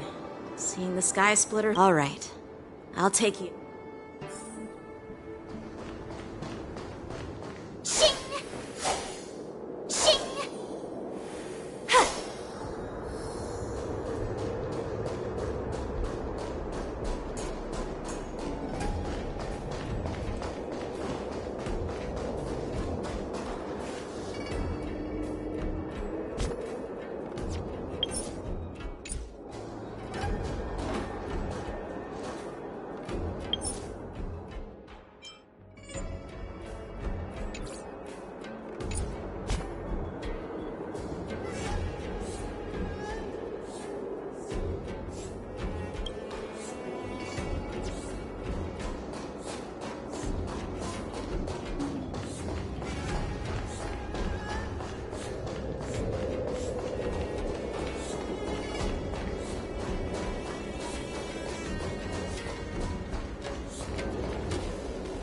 Just shut up, Red Fang!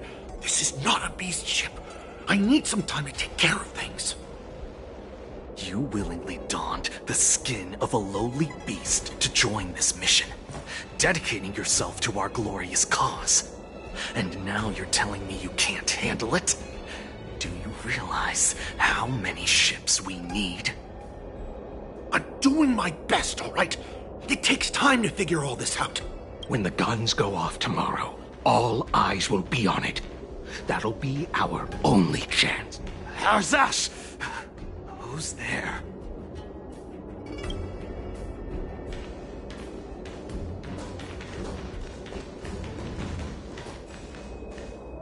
Who are you guys? An impromptu inspection.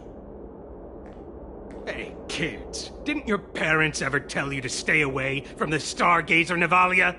I know it's an automated facility, but it doesn't mean you can just break...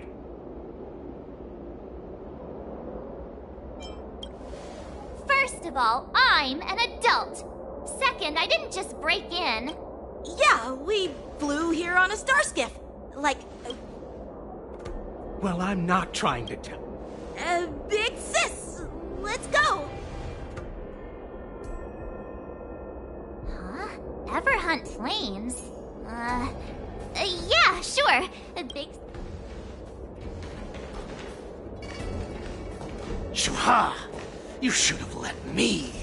Shh, the overhaul is done, and everything looks good.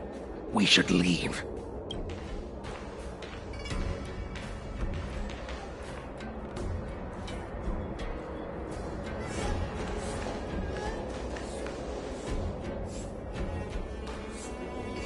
Could you repeat what you just said, Yen? What did I say? Big sick? Come on. Yeah, and that pink-haired fox tried to say something. I'm pretty sure he sensed something fishy. Since he's not familiar with this place, he just dropped us a hint. But I knew that from the beginning. That Cloud Knight didn't recognize Master Yanqing at all. What? Is he famous on the Lavu? You have a point. A Cloud Knight, a member from the Skyfaring Commission, and a craftsman. They're from various departments, and the reason for the overhaul seems legit. But one of them blurted out some weird language just now. Did you hear that? I have a feeling that if we secretly tail them, we'll definitely catch these guys. Follow my lead, and be careful not to blow our cover.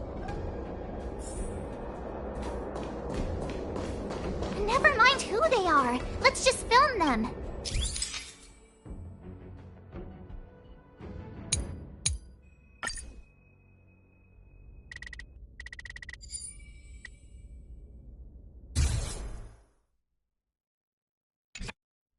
We should have just killed those lowly beasts.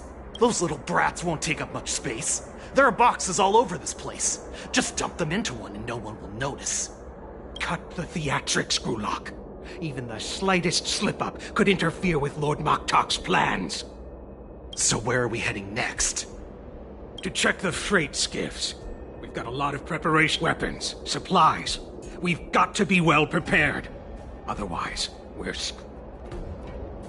So, are they... I have no clue. But they seem to be moving those crates. I've got an idea. We can...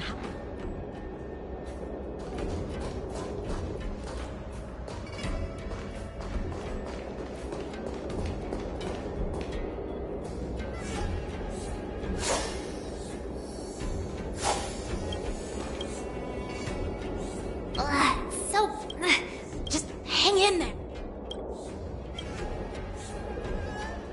Let's just put the cargo here for now, all right? Lord Moktok said that... Don't worry, I've changed the shipping schedule. You two, come with me. Is it just me? I keep smelling that stench of lowly beasts everywhere we go. Don't be so paranoid. Looks like they're planning to escape on the skiffs in Stargazer Navalia. They keep talking about their plans, but where did they... They're definitely up to something bad. Wait, they disappeared!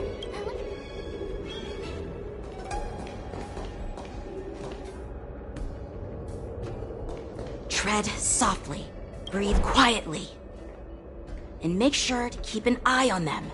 Hide out of sight as soon as there's any sign of activity.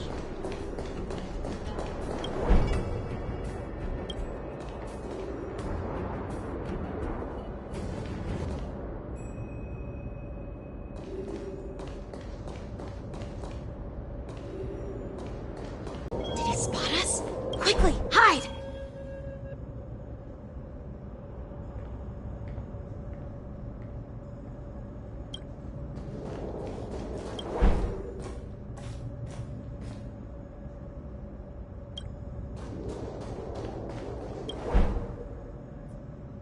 Don't be so paranoid. We're running out of time. Get over here! Shuhard, I'm coming!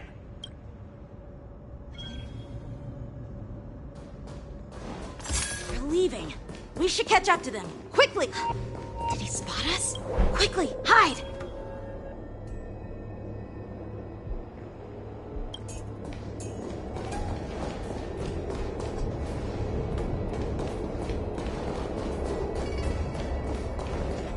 Watch out! They're on high alert!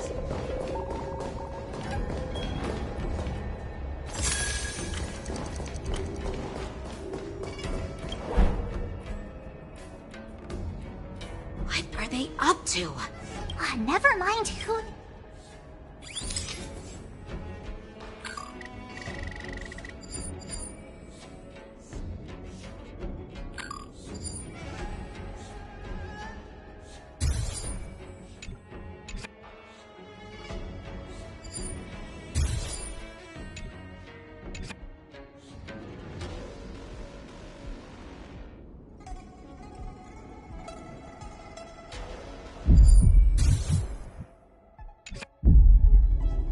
Look at this.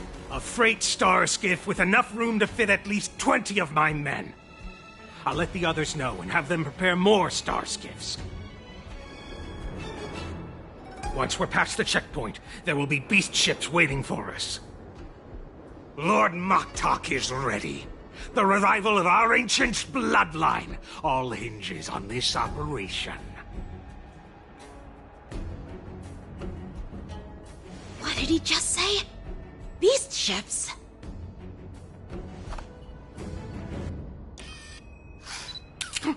Who's there? It's those brats! I told you to get rid of them, but you didn't listen, you idiot! Wipe them all out!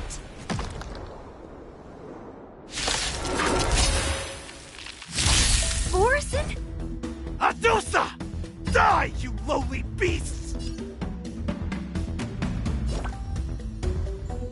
Here you go, Master! I hope for an end to strife in the world.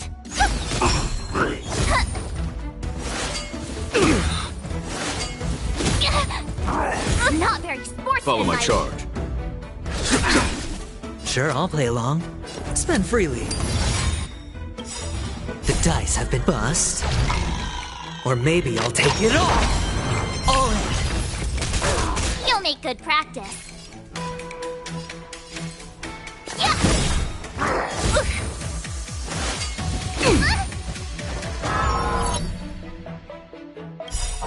Time to show you what I can reel. Azure Dragon, White Tiger, less cards. Watch this! Listen to the final song of life. Here, there's thunder! Hedge your bets. It's on me. Ready to shine.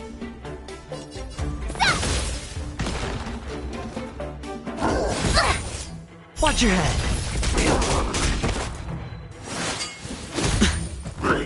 No dirty trick. All in.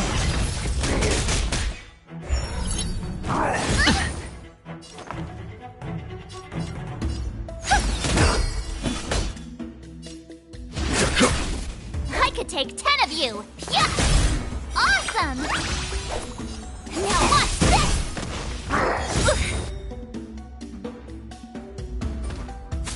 this! Sure, I'll play along. Tonight, Stars Echo!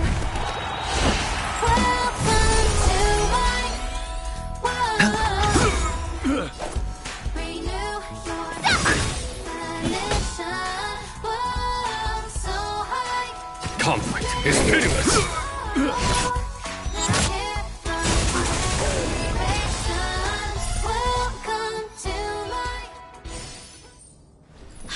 How is this possible? How did these Foxians change their appearances like that? They're not Foxians at all. They revealed their true form. They're Borisin, just like the bandits I defeated on the IPC ship. Wait, that means... Well, how did the Borisin manage to... It's not just a simple disguise of wearing our clothing and shaving their whiskers. They're somehow able to alter their appearance to be indistinguishable from Foxians. They even have official IDs for the Skyfaring Commission, the Artisanship Commission, and even the Cloud Knights? Let me check this fake Cloud Knight's tag. Maybe it'll give us some clues. Lujun, an officer of the Patrol Defense Squad? Wait! What's the matter? I encountered a patrol officer named Lujun before. It was a few weeks ago, when we were transporting the Borisin prisoners. If they can forge official identities and move around the Xianzhou without raising suspicion... Oh no, this is bad. Even worse. If you find one cockroach on the Express, it usually means... There are more Borisin hiding on the Xianzhou. I bet their plan is much bigger than just stealing information. We've got to report this to the Seat of Divine Foresight.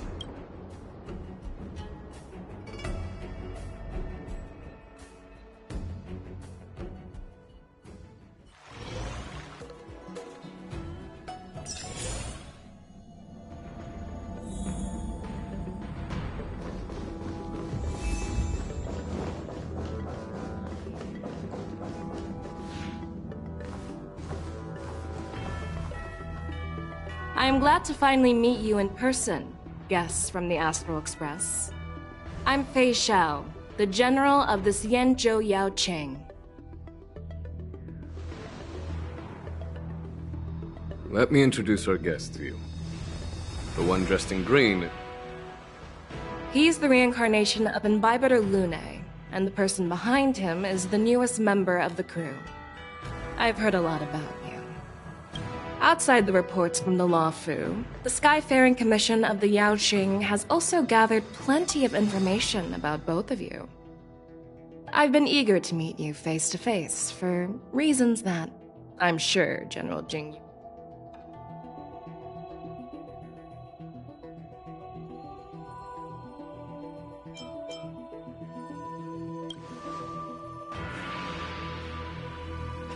Straight to the point. I like it. According to General Jing Yuan's report, the Ruin Legion is to blame for the Ambrosial Arbor crisis, and all Arbiter Generals should pay attention to the Ruin Author's movements. Over the years, the Destruction's minions have wreaked havoc on countless worlds, and the Alliance has been keeping an eye on them, but no one expected them to join hands with the remnants of the Abundance. The damage caused by the Ambrosial Arbor crisis was far less severe than expected, which is good news for us. However, it was quite different from the Ruin Legion's usual style of destroying life wherever they go. While I trust the bravery of the Divine Foresight and the Nameless, I'm curious about some details missing from the report. I'd like to take this chance to have an exchange with both of you. Let me be clear, the questions I'll ask might not reflect my actual thoughts, so please don't take offense if any of my questions seem a bit harsh. Please go ahead, General. But keep in mind we can only answer based on what we know. And perhaps you already have the answers to your questions in your heart. You have a clever tongue. I like it. The Merlin's claw is quite articulate. Right now, her intentions are unknown, and Jingyuan wants us to be honest. Maybe I'll just stick to the facts we know. Let's cut to the chase. Before the crisis struck, the Astral Express was guided here by a Stellaron hunter, a wanted felon, in an attempt to resolve the Stellaron crisis. However, everyone in the cosmos knows of the Stellaron hunter's reputation. So, why did you place so much trust in them? Could it be that...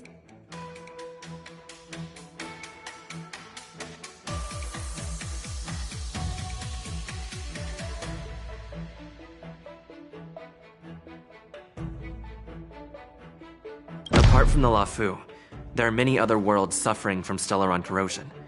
For example, Eurillo 6, the world that the Express stopped at before reaching the Lafu, was one of them. To the Express, Stellarons act as roadblocks on the Silver Rail and pose risks to the warping process. And that's why dealing with Stellaron issues is part of— I've heard about those problems caused by Stellarons.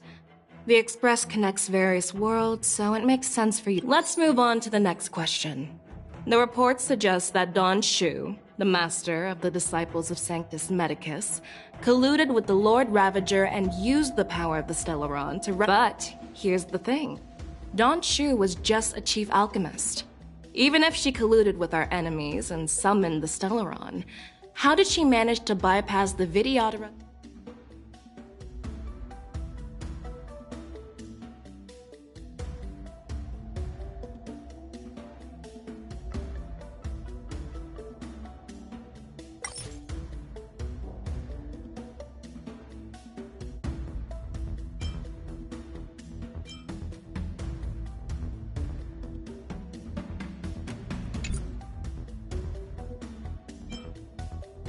I personally met Don Shu once. Her closest friend was killed during the war on the Fanghu, and she harbored deep hatred towards the Hunt. So she spent years making preparations in the Alchemy Commission, in order to take revenge on the Xianzhou. Revenge is also a form of the Hunt. However, that doesn't explain how she managed to bring the Stellaron— Well, you should ask Don Shu herself for the answer. Unfortunately, Don Shu is dead, and even her corpse has crumbled into ash. According to the report, Lord Ravager Fantilia is the mastermind behind. She disguised herself as an ambassador of the Skyfaring Commission and traveled with you, only to vanish with—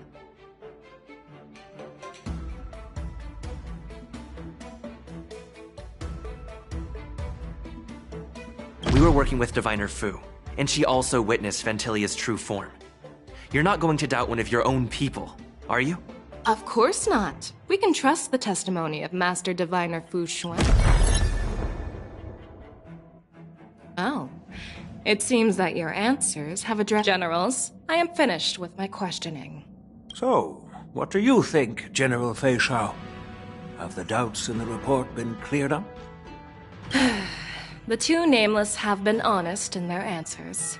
Even though there are some tricky details, my intuition tells me there is nothing wrong. However, the 3 questions I posed earlier were not just for the nameless, but for you too, General Jing Yuan. First, the disciples of Sanctus Medicus grew uninterrupted on the Law Fu, yet the 6 charioteers were not aware of it. That was a dereliction of duty.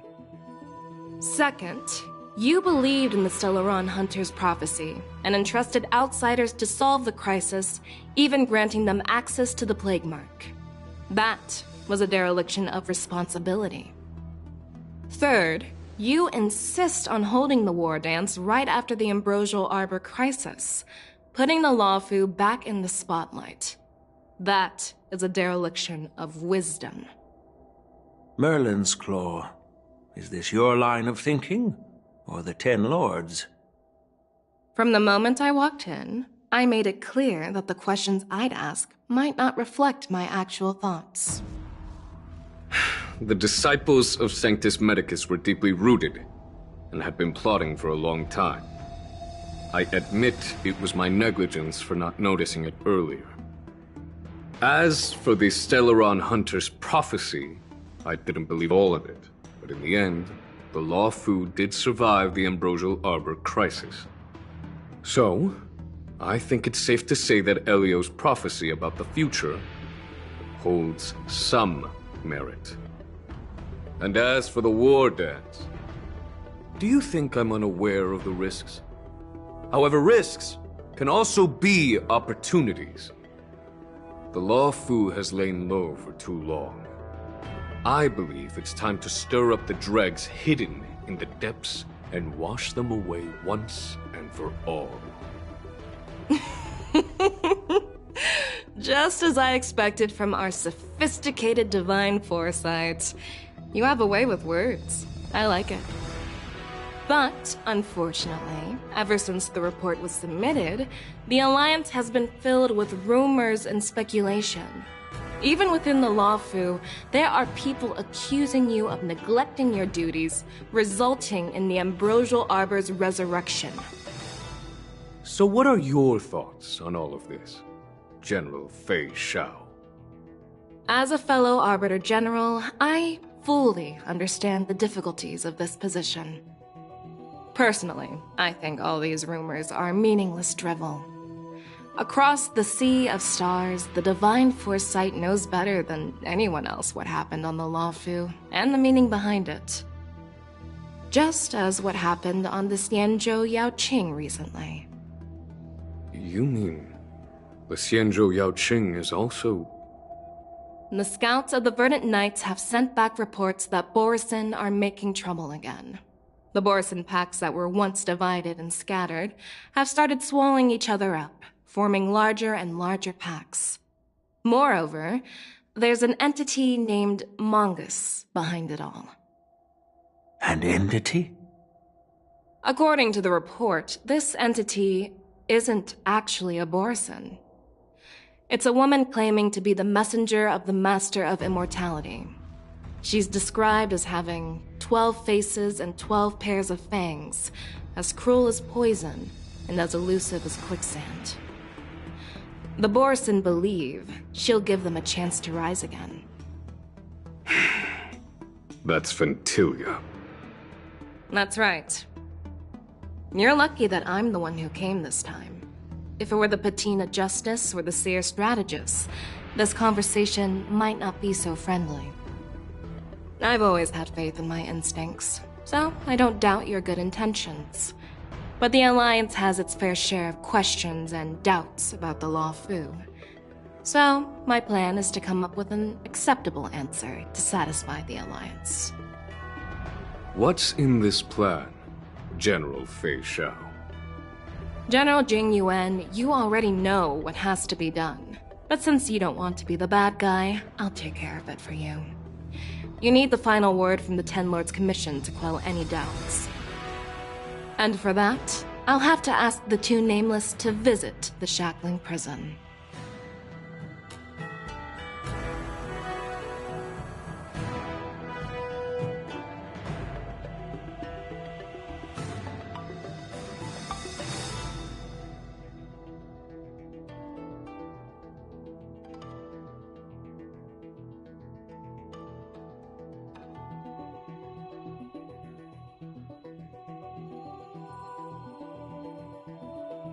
No, I'm not imprisoning you. While you're there, I'll ask a judge in the Ten Lords Commission's Interrogation Division to record a detailed testimony with the karmic mirror from both of you. We'll fill in the gaps that weren't covered in the report, and silence any protests within the Alliance. I'm okay with that.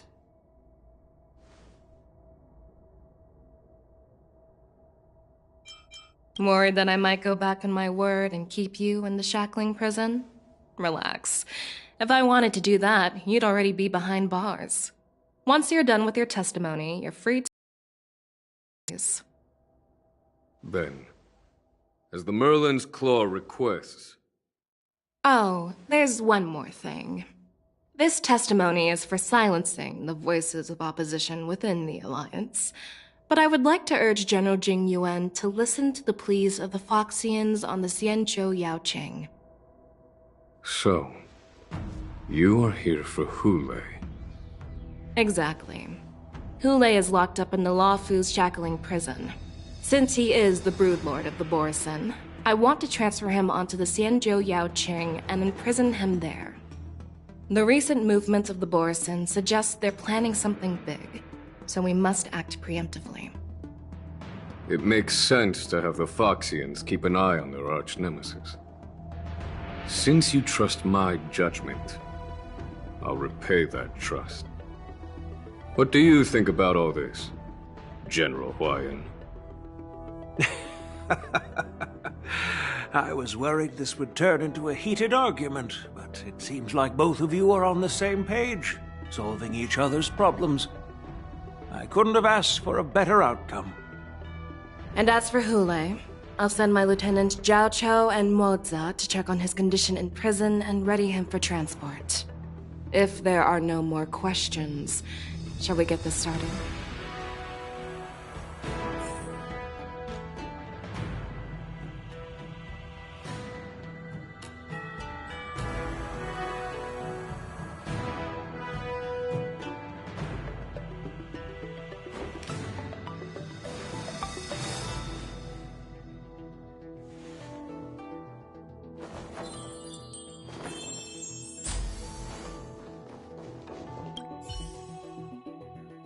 Do you actually believe...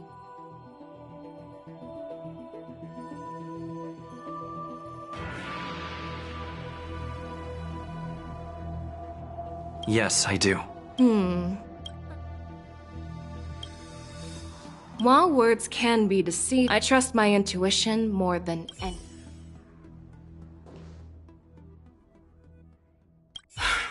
I'm really sorry about it. I'll call for a messenger to take you. As you wish, General.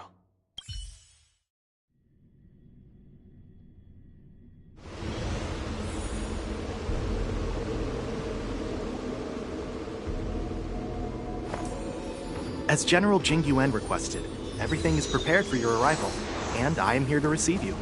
The judges at the Interrogation Division also know your purpose in coming.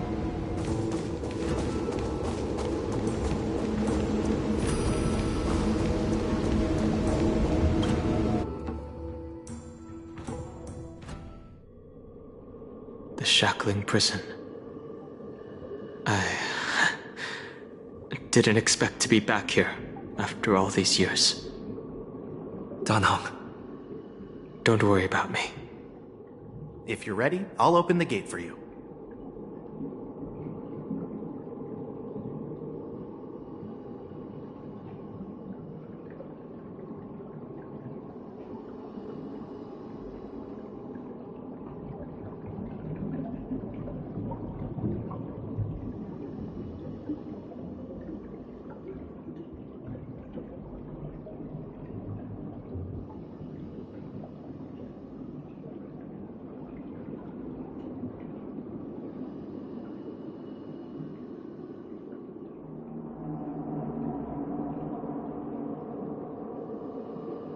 This is one of many entrances used for temporary access. Since you're not actual prisoners, it makes sense for you to use this entrance. Please come on in, dear guests.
What are you looking at?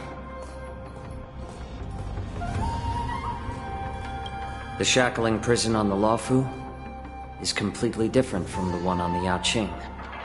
Whether it's in the clouds or underwater, breaking free would still be a piece of cake for me.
Still thinking about your old jailbreak tricks, huh?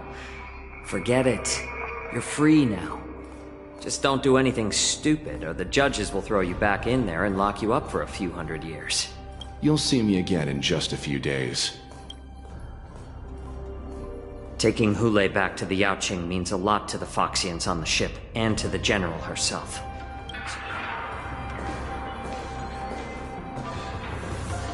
Guests, my name is Shui Yi, and I'm here on orders from the Incarceration Division of the Ten Lords Commission. We're Jiao Cho and Moza. General Fei Xiao sent us to extradite the Borisin criminal Hule to the Yaoqing.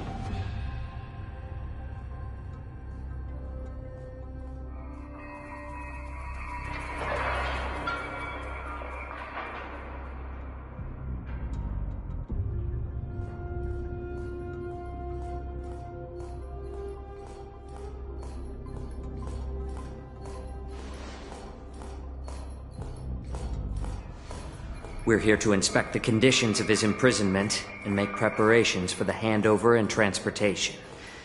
I assume you've been briefed, Your Honor. Your visit request has been approved. I'll be your guide for this trip.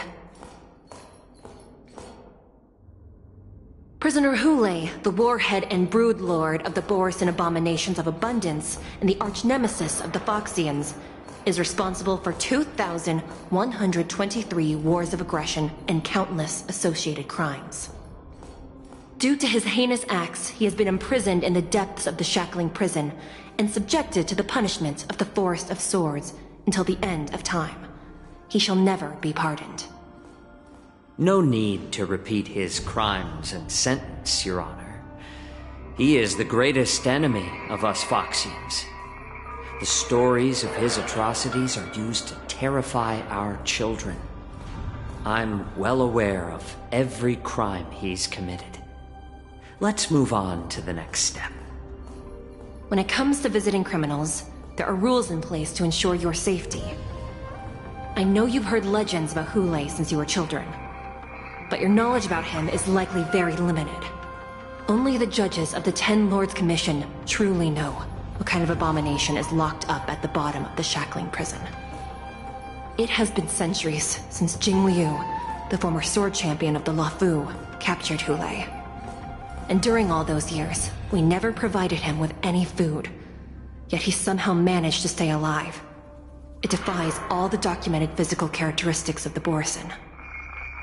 The Forest of Swords, forged by the Punishment Division, is a device of intense torment, used to execute sinful abominations.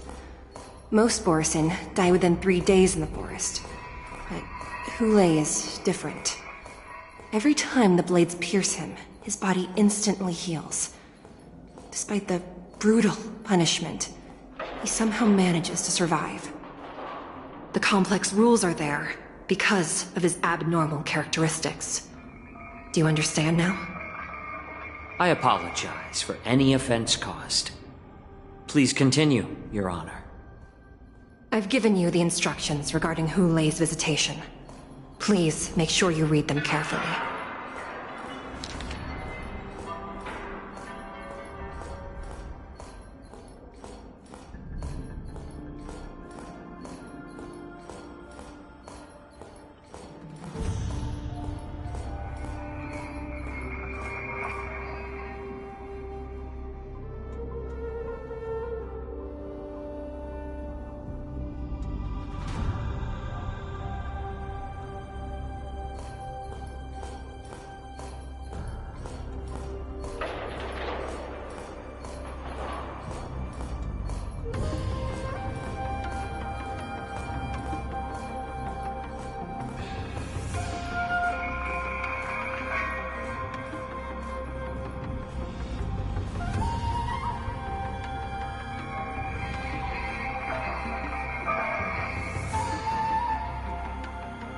And please, take this pellet before proceeding.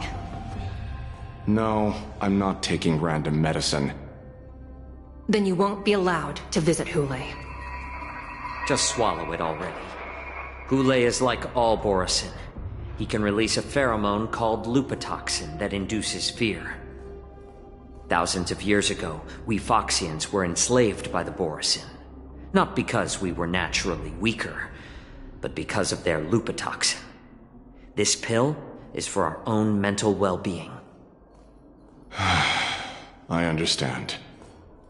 I knew you were a reasonable person. Now that we've taken the medicine, let's proceed.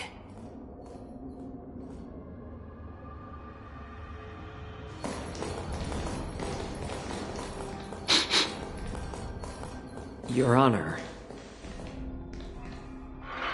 What is it? No.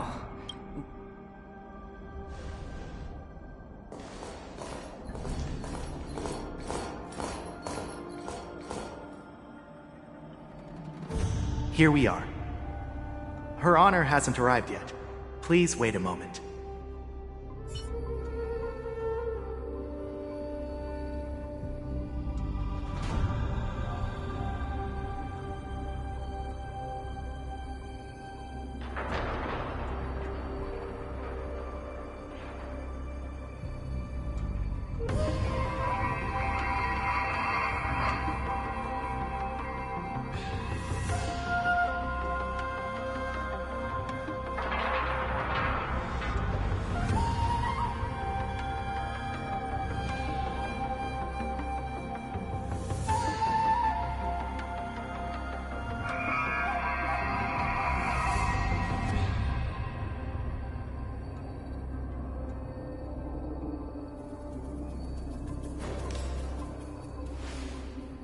Her Honor hasn't arrived yet.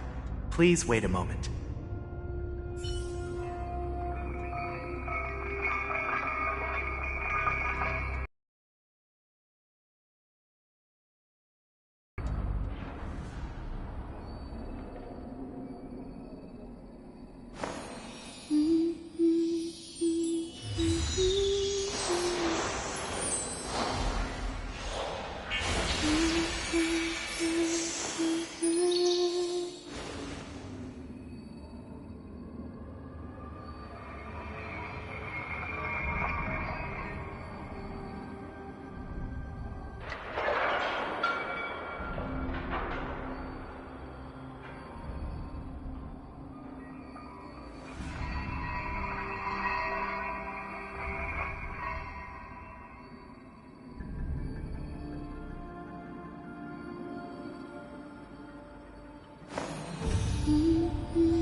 Her Honor hasn't arrived yet.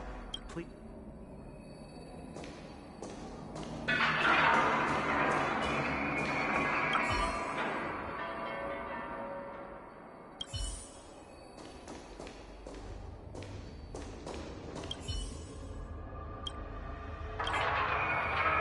Welcome, dear guests from the Express. Judge Hanya of the Interrogation Division. We've met before. Glad to meet you again. Please allow me to express my gratitude to you again for subduing the demons in the Fixtral Garden.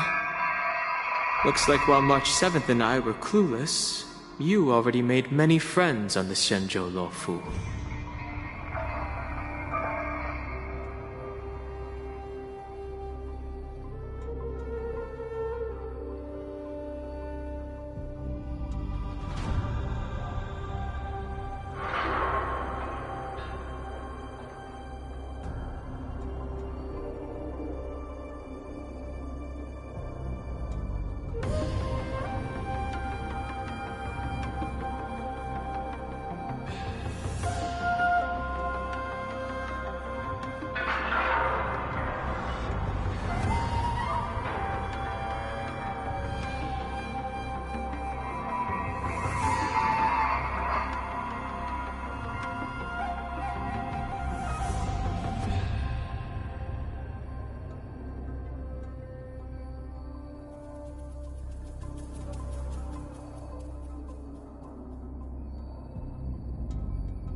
Even though you and I have met before, we can't show any favoritism under the Ten Lords.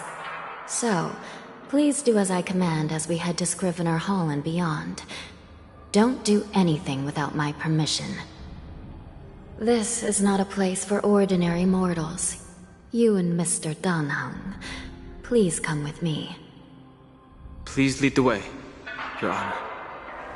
Please let me activate the mechanism before we all move forward. And please, watch your steps.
freezing.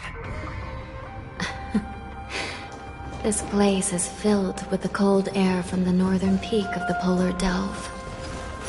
Even the toughest long-life species would have a hard time enduring this.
I do like surprises.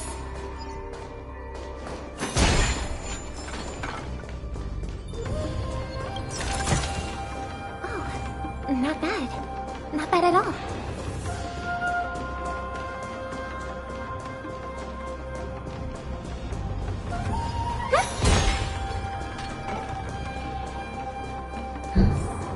Did you hear something just now?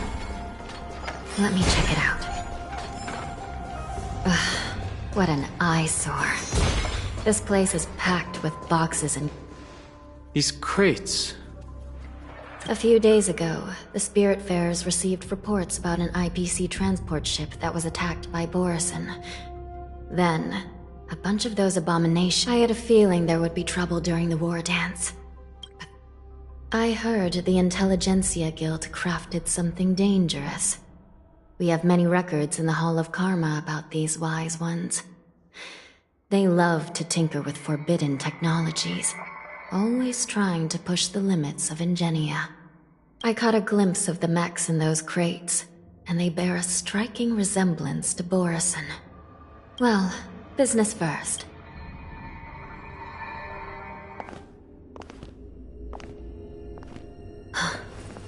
Strange.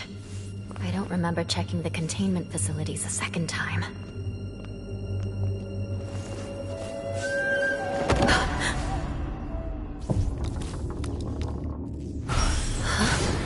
Watch out!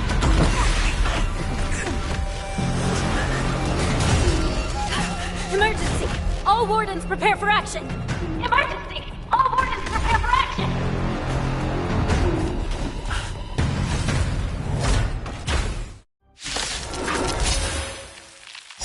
What's happening here? Dangerous spot. Why are these things moving on their own? Something is wrong. The guards aren't responding. Melt! Descend to earth! Is that it?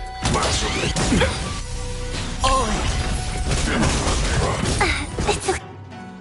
Hey, it's okay. This thing is going wild, just like a Borison. Looks like we're on our own. Watch your head.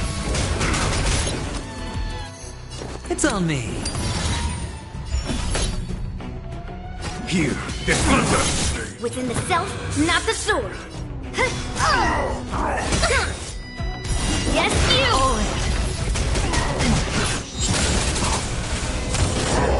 Not dirty. Tricks, alright. Right on time. Watch your head. Stars echo!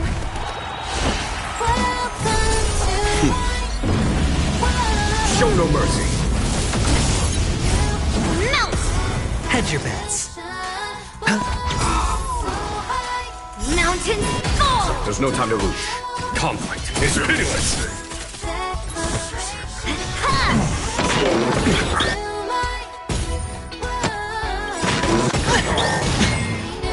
Yes, you! The dice have been cast. Bust. Or maybe I'll take it all. I hit the mark. Here, this thunder. What are you made of? Damage sustained. May song bring us victory. Follow my charge. Conflict is pitiless. Resonate all together. Melt!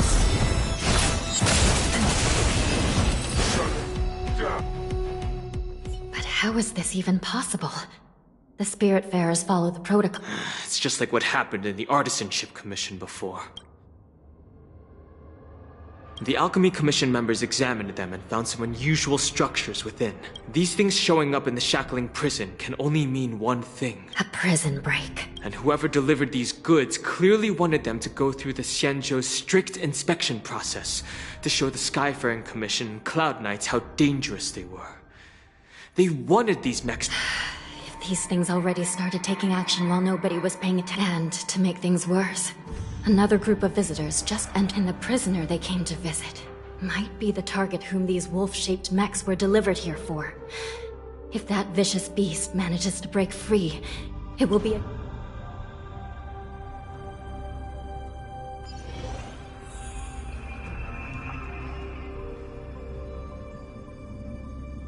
Here we are. Have we arrived already, Your Honor? Shouldn't there be a cage here? The most notorious felons are locked away in the solitary. I've given you the diagrams for lighting the lanterns. Please take a look.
The path is open. Once we descend to the bottom of the prison, please do not do anything reckless.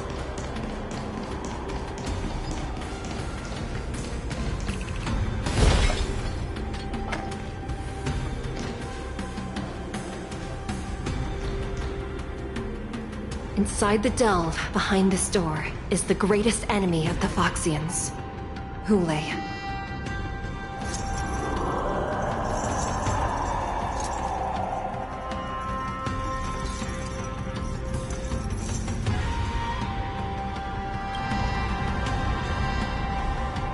According to custom, envoys from the Yao Qing visit the Xianzhou La Fu once every century to check on this abomination's imprisonment and condition. Even though the Ten Lords Commission sentenced Hule to the Forest of Swords, suffering every day for the rest of his life, I understand that the Yao Qing messenger... Unfortunately, for the past 7 centuries, they've had to return disappointed. Because this beast simply can't be killed. If we can use his toxin to create medicine and save an innocent life, it might help balance out some of the sins he's committed.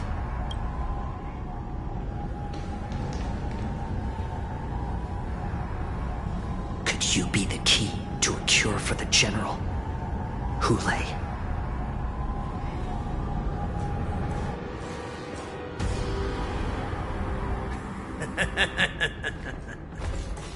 And once again, the envoys of the Yao Qing will leave disappointed. However, I won't say the same for me and my brothers. Who's there? I'm just a humble counselor of the Rhino Hound Pack. Wardens, intruders on the lowest level. Send reinforcements. Nobody will hear you here, at the bottom of the Shackling prison. Thank you for opening up the prison for us, Your Honor. We'll take it from here. No wonder I kept smelling that familiar stench. So it wasn't just my imagination. Do your thing, Morsa. We mustn't let these abominations get any closer! Detestable things. There are too many of them. Once we were inside the Shackling, it's better to make no move. We found soldiers available for us everywhere. More season.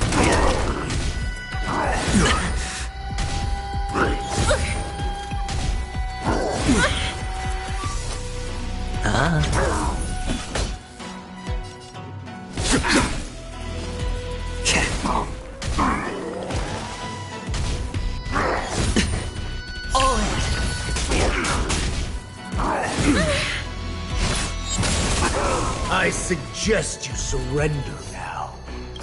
Of course, I'll still kill you all. But I promise it'll be swift. Show no mercy. A little more heat. Sure, I'll play along. I'm honored by your presence. Since you're already here, why not have a meal before you?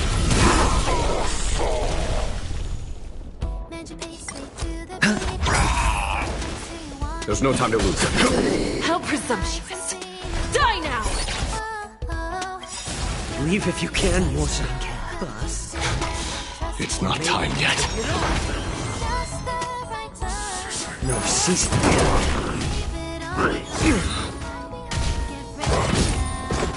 Watch your head.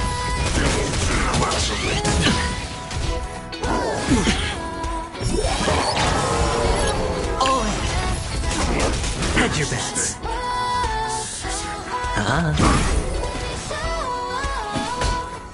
Here, the thunder!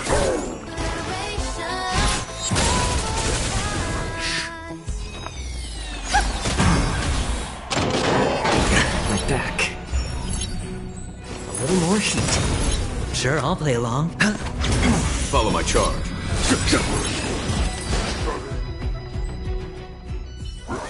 Guard the gate! They can't be allowed in!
Been a long time, boy.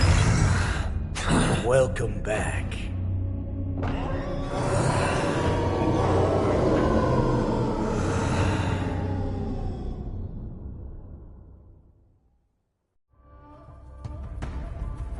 How many times has the old verdant home spun around since our last hunt?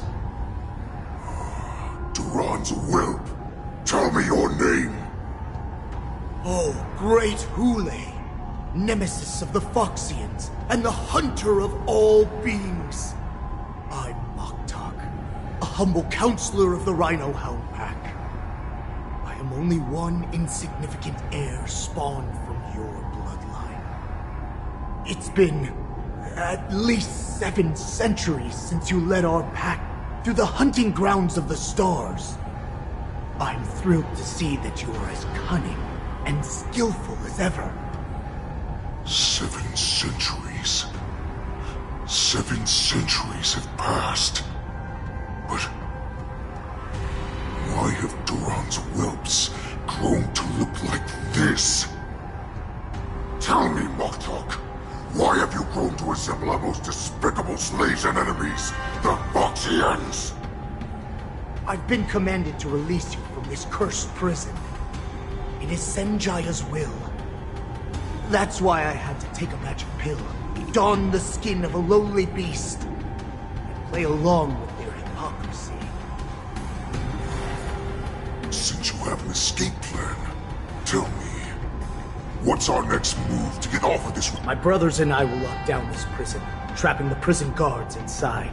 The rest of my crew, who are undercover like me, will secure the vessels for our escape. Originally, I intended to carry out the plan tomorrow, but they're planning to transfer you to the Xianzhou Yaoqing. What a reckless plan, you idiot! Even if we manage to get the ships, our chances of escaping are slimmer than a Foxian slipping through my claws! But we have no other choice. The angel serving under the Master of Immortality sent me with a message. Only every one of my crew is ready to lay down their lives if it means setting you free. A sneaky weakling like you is actually showing some reckless bravery with this plan. Fine. You'll get what you want. And all of Duran's whelps will too. Well then, my lord. We should leave now. Before we go... My lord, do you seriously want to don the skin of a lowly beast? That would be a You idiot. Greatness means nothing without freedom. Once I get out... As you wish. Is that Foxian slave my meal? No, he's an envoy from the Xianzhou Yaoqing. I plead you to endure him a bit, my lord, as he's more valuable as a hostage. Take him, guys! Time to move out!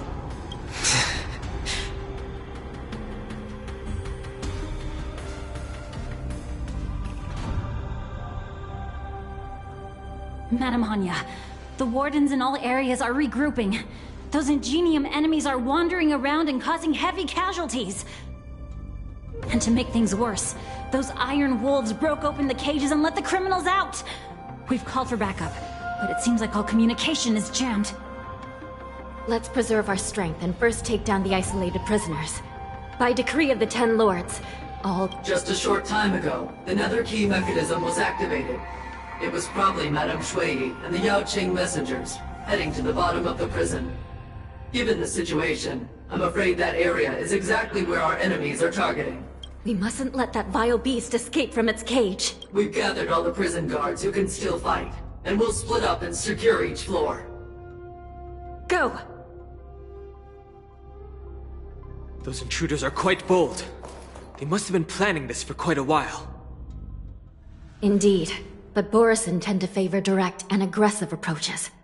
Crafting careful and precise plans like this is simply not their style. Let's focus on the current situation right now. Please help me.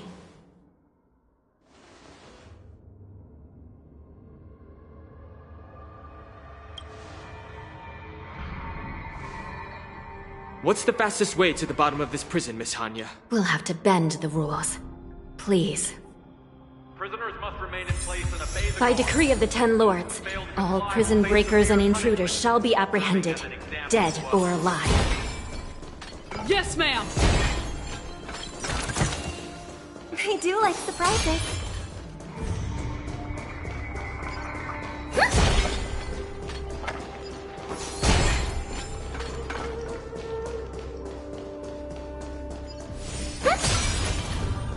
Hold your position here. Yes, ma'am. We need a few tools if we want to reach the bottom quickly. Follow me to the next floor. The path is cut off. Someone must have altered the mechanism. No matter. It'll just require a bit more work to get through.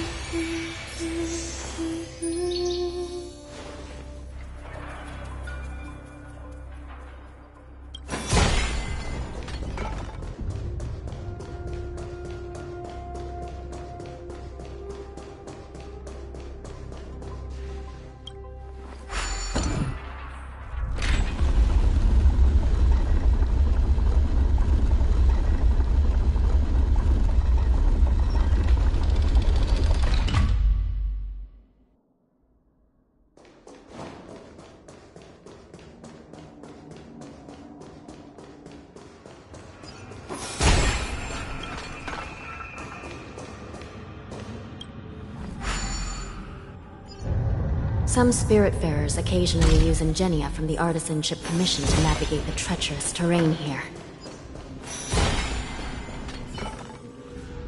Some Spiritfarers occasionally use ingenia from the Artisanship Commission to navigate the treacherous terrain here. Normally, using devices like the shifting screen is strictly forbidden, as they could help prisoners escape.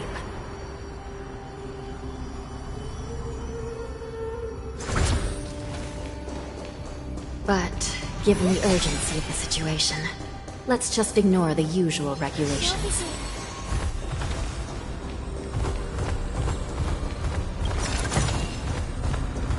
The Nether Key has been activated. I hope we're not too late. Hang in there, sister.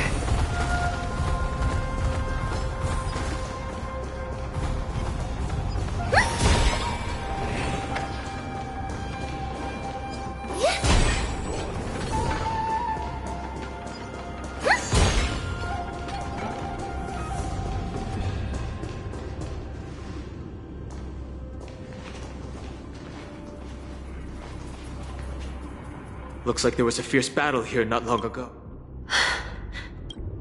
The gate to the prison delve is wide open. Where are the Yaoqing messengers? And where's my sister? Let's look around.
Xueyi is here.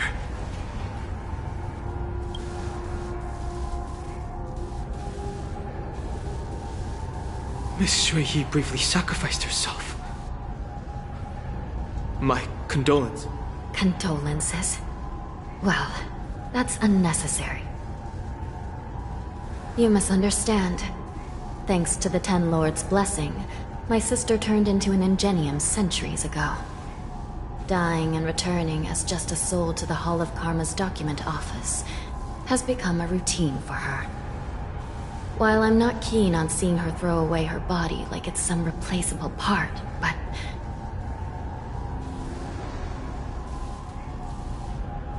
By the way, have you seen bodies that might be the Yaoqing messengers? One of them is a Foxian wearing exquisite clothes, and the other wears a dark cloak, like a fugitive. No.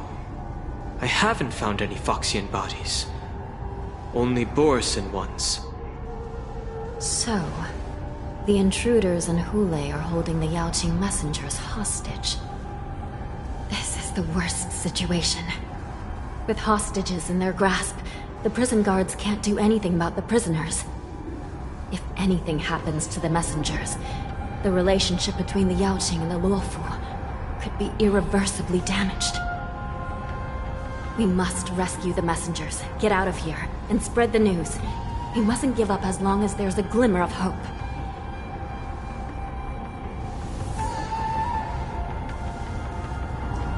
What have you found, Miss Hanya?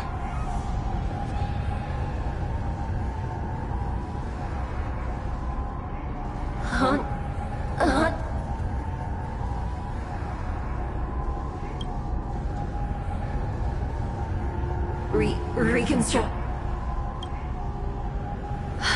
It's my sister. Looks like her soul hasn't returned to the Hall of Karma yet.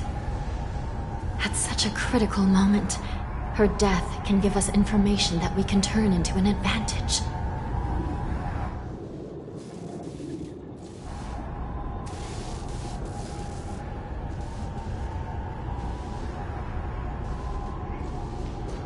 Let me see.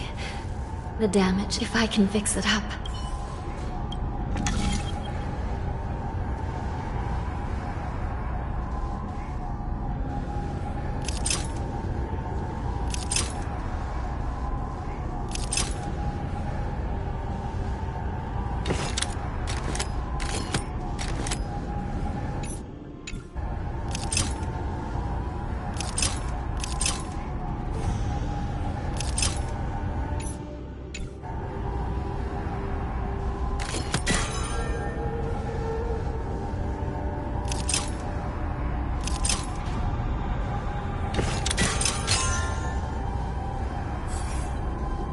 Hanya, Welcome back, sister.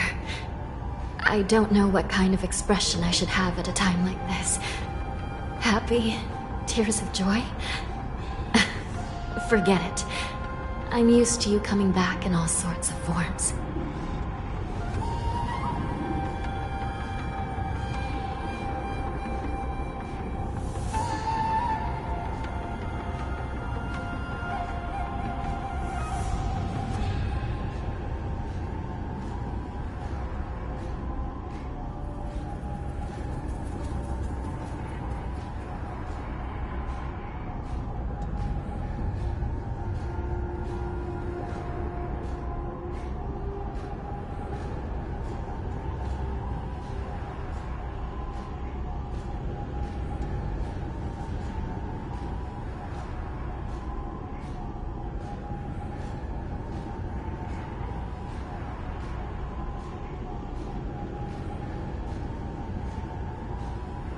It's just a temporary. This side crane can't hold. Sister, what did you... One of the Yaoqing messengers escaped, and the other one was taken hostage and brought up... Besides the Borisin, there were other intruders. Invisible intruders? Do me a favor, sister. The intruders have cut off all communication between inside and outside the prison. And now you're the only person, the only bird, who can slip out undetected. Make sure you deliver the news to the outside world. I understand. Please be careful, sister. You are different from me.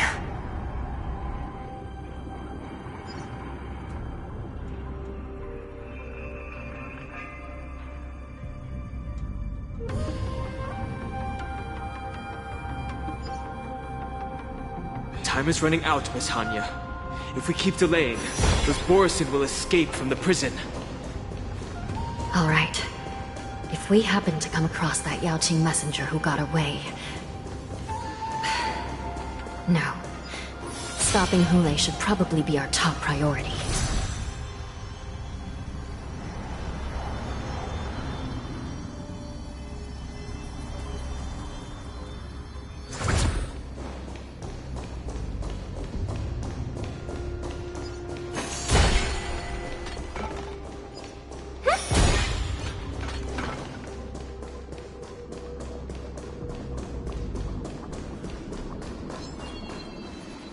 Show begins.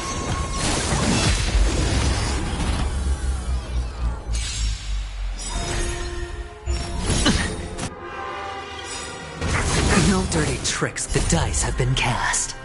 Bust. Or maybe I'll take it all!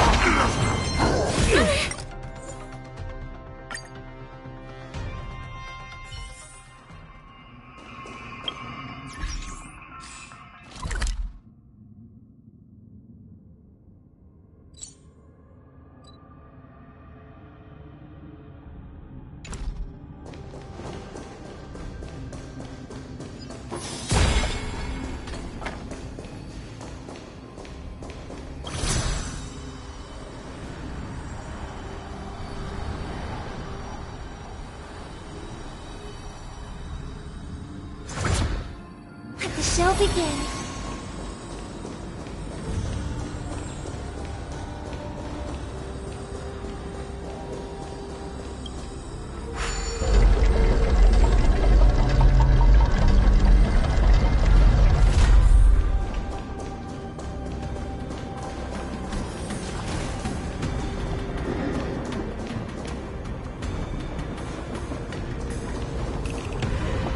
Wait! Something feels off. The invisible intruders? Watch your back! These abominations aren't prisoners from this prison. Harmony and unity.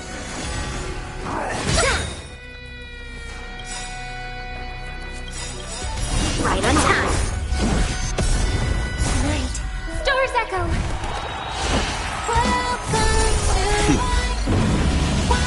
Show no mercy. Hedge your bets. Mountains fall. Conflict is pitiless. The dice have been cast. Bust. Or maybe I'll take it all! All in! What are you made of? Strike! Right on time. Watch your head! The prison management on the Lawfu is truly concerning. Who are you? Aren't you looking for me? Follow my charge. Here, there's thunder! Within the self, not the sword.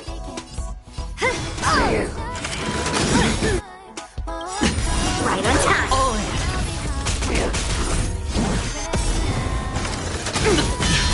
Descend to earth. Just focus on the fight.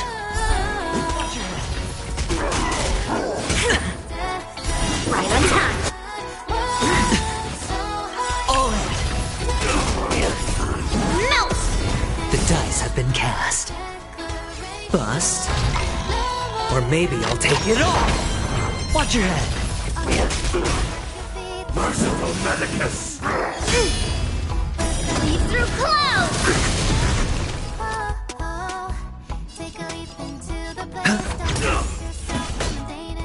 Conflict is pitiless! What are you made of?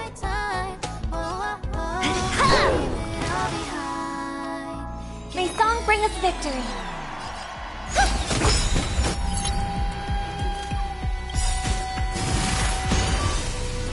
Tonight, Stars Echo. Hedge your bets. It's on me. There's no time to lose.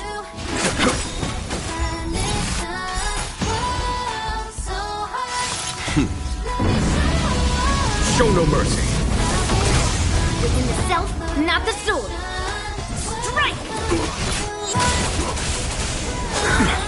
Secret of the safe. Right on time.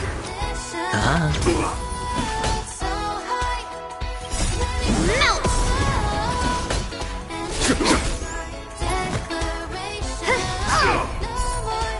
Mountains fall!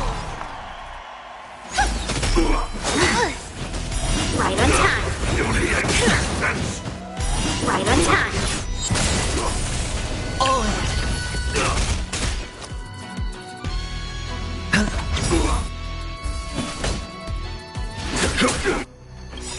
The dice have been cast. Bust. Or maybe I'll take it all. A miracle. Watch your head. Listen to the final song. What are you made of? Sure, I'll play along. Follow my charge. Conflict is pitiless. I hope for an end to strife in the world. Resonate all together. Melt! Immortality.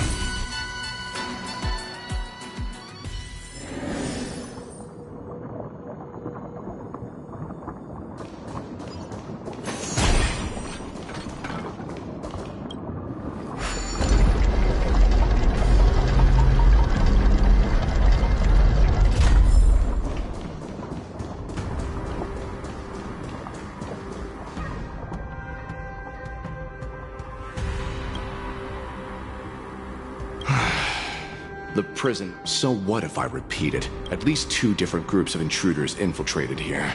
The wolf cubs and these Mara-struck soldiers. Their hiding technique. It's pretty similar to the wind mantle technique used by the Vidyadhara serving Kailorum Venti on the Yao Qing. What do you think? Well, never mind if you don't have any clues. Now is not the time to exchange assassination techniques. I'm Waza. My friend fell into the clutches of that wolf. I was planning to escape and report back as quickly as possible. But now it seems... The prison on the Law Fu is a real maze, I must admit. Thank you for your help, Mr. Moza. We'll do our best to ensure your friend's safety. No. You can do nothing for him now. And you shouldn't be focusing on his safety at the moment.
Your friend is in Hule's clutches and you're just going to leave him behind?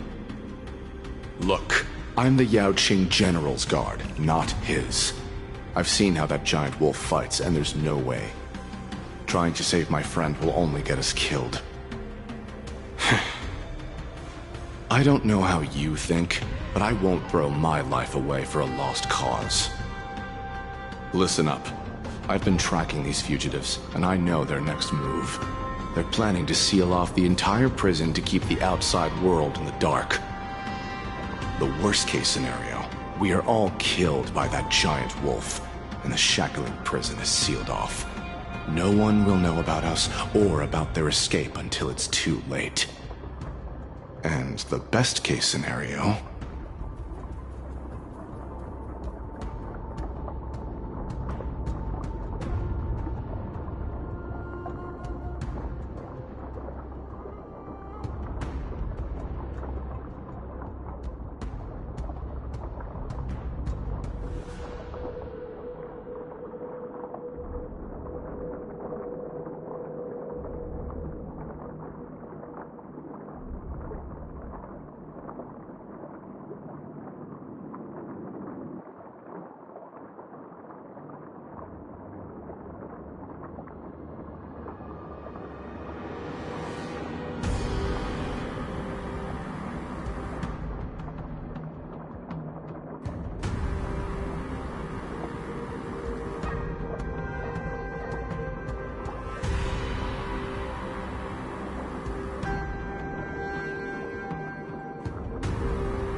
No, we won't be able to, where once the best case scenario would be escape. Hopefully, someone will eventually notice that something is off and come to help. As for whether we'll still be alive by then, it's not something we should think about. You sure have a way of comforting people, Mr. Mortson. As a person of the Yaoqing, I've always searched for something meaningful to give my life to. I have to make it out alive.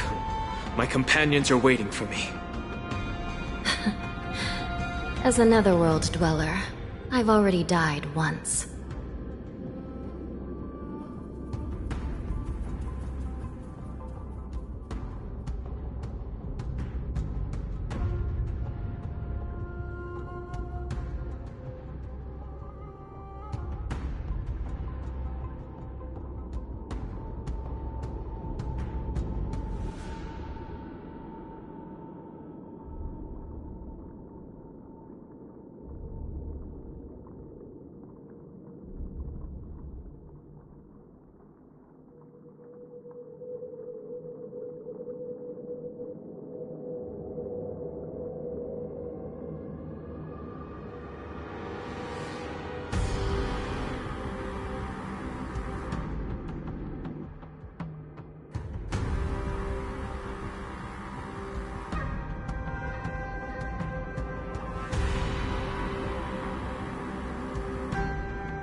Don't worry. Well, you're just as good at comforting people. None of you are part of the Ten Lords' commission, so sacrificing yourselves isn't the right move. As a judge, it's my responsibility to guard this prison, and if someone should step up to stop Hule from escaping, it should be me, not you. Once we reach the gate, I hope you'll help me seal it. After that, I'll do everything I can to fight the Borisin. And you find a safe place to hide and wait for reinforcements. Now, let's proceed upward.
We must seal the entrance before the Borisin fugitives get out.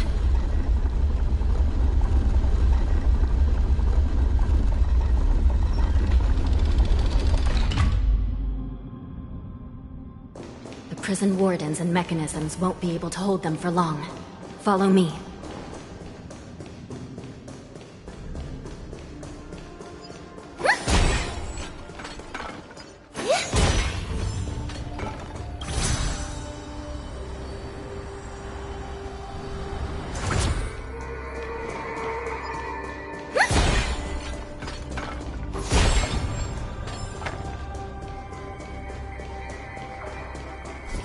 We're almost there.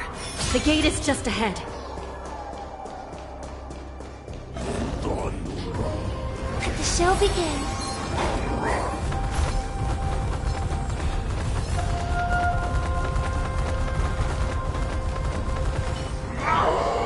I will hold them back.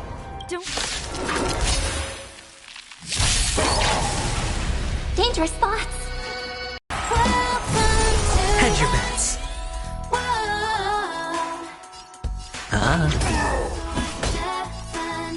Conflict is pitiless. Show no mercy. In the self, not the sword. Strike! Right on time. Leap through clouds!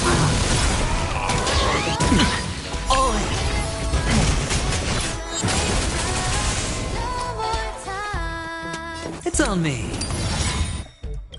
The dice have bust. Or maybe I'll take it all. A foregone conclusion. What are you? Face up!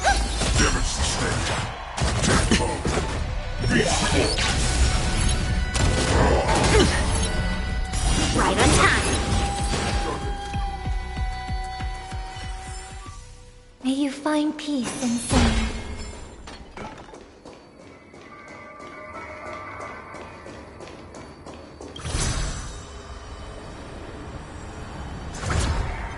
Show begin.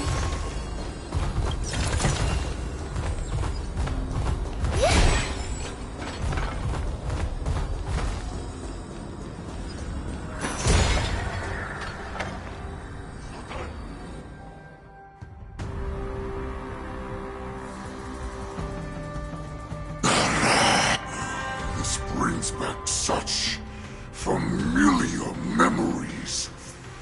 Memories of chasing. My lord, we're just one step away from freedom. So this hostage is useless now.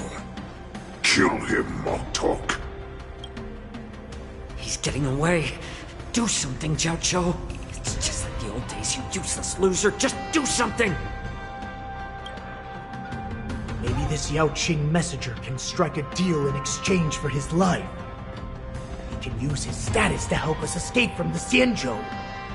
What do you think, Mr. Jiao?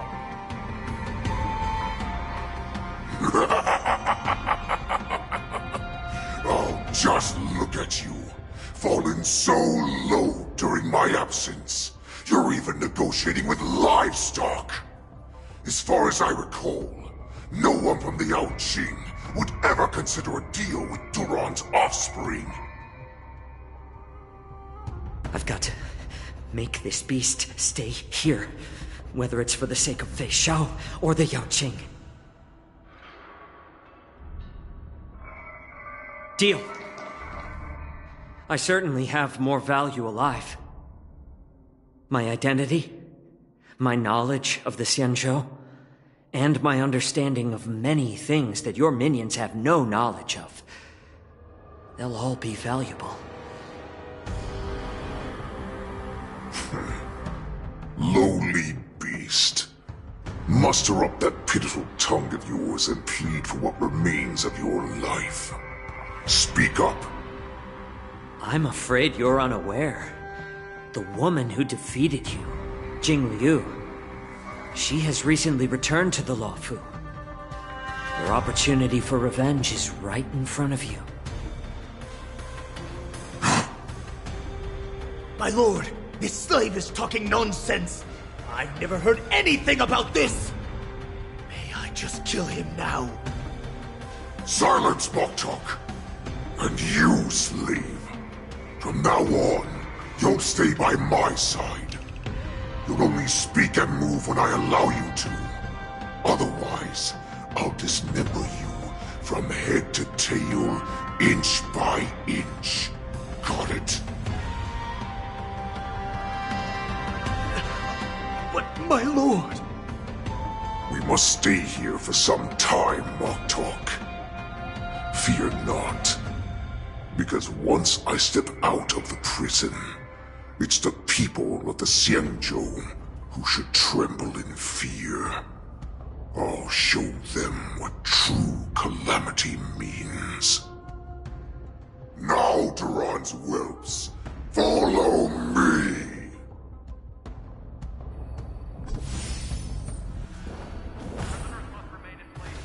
Prison guards! Stop them! For our great Lord Hule!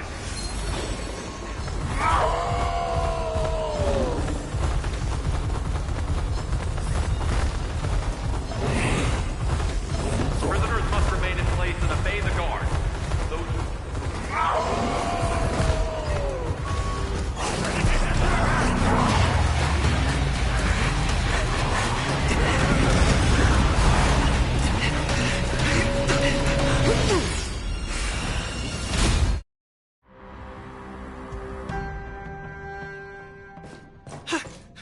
Report! After we lost contact with the Shackling prison, the prisoners have revolted, and the... What about the Yaoqing messengers? And the Nameless? No news at the moment. We're trying to restore contact with the Shackling prison as soon as possible.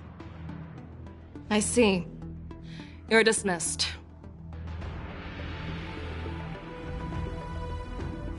General Jing Yuan, General Hua Yan. It's just as we suspected. The rise of the Ambrosial Arbor was not the end of things, but the beginning. The hand of the Ruined Legion has already sown the seeds of destruction.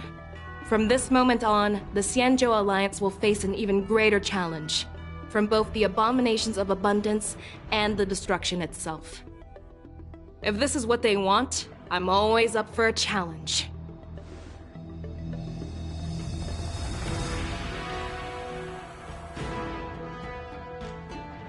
As the Marshal Special Envoy, I'll dispatch the Lawfu Cloud Knights to pursue Hule myself. Looks like the hidden dregs have finally come to the surface. And as I said before, it's time to wash them away, once and for all.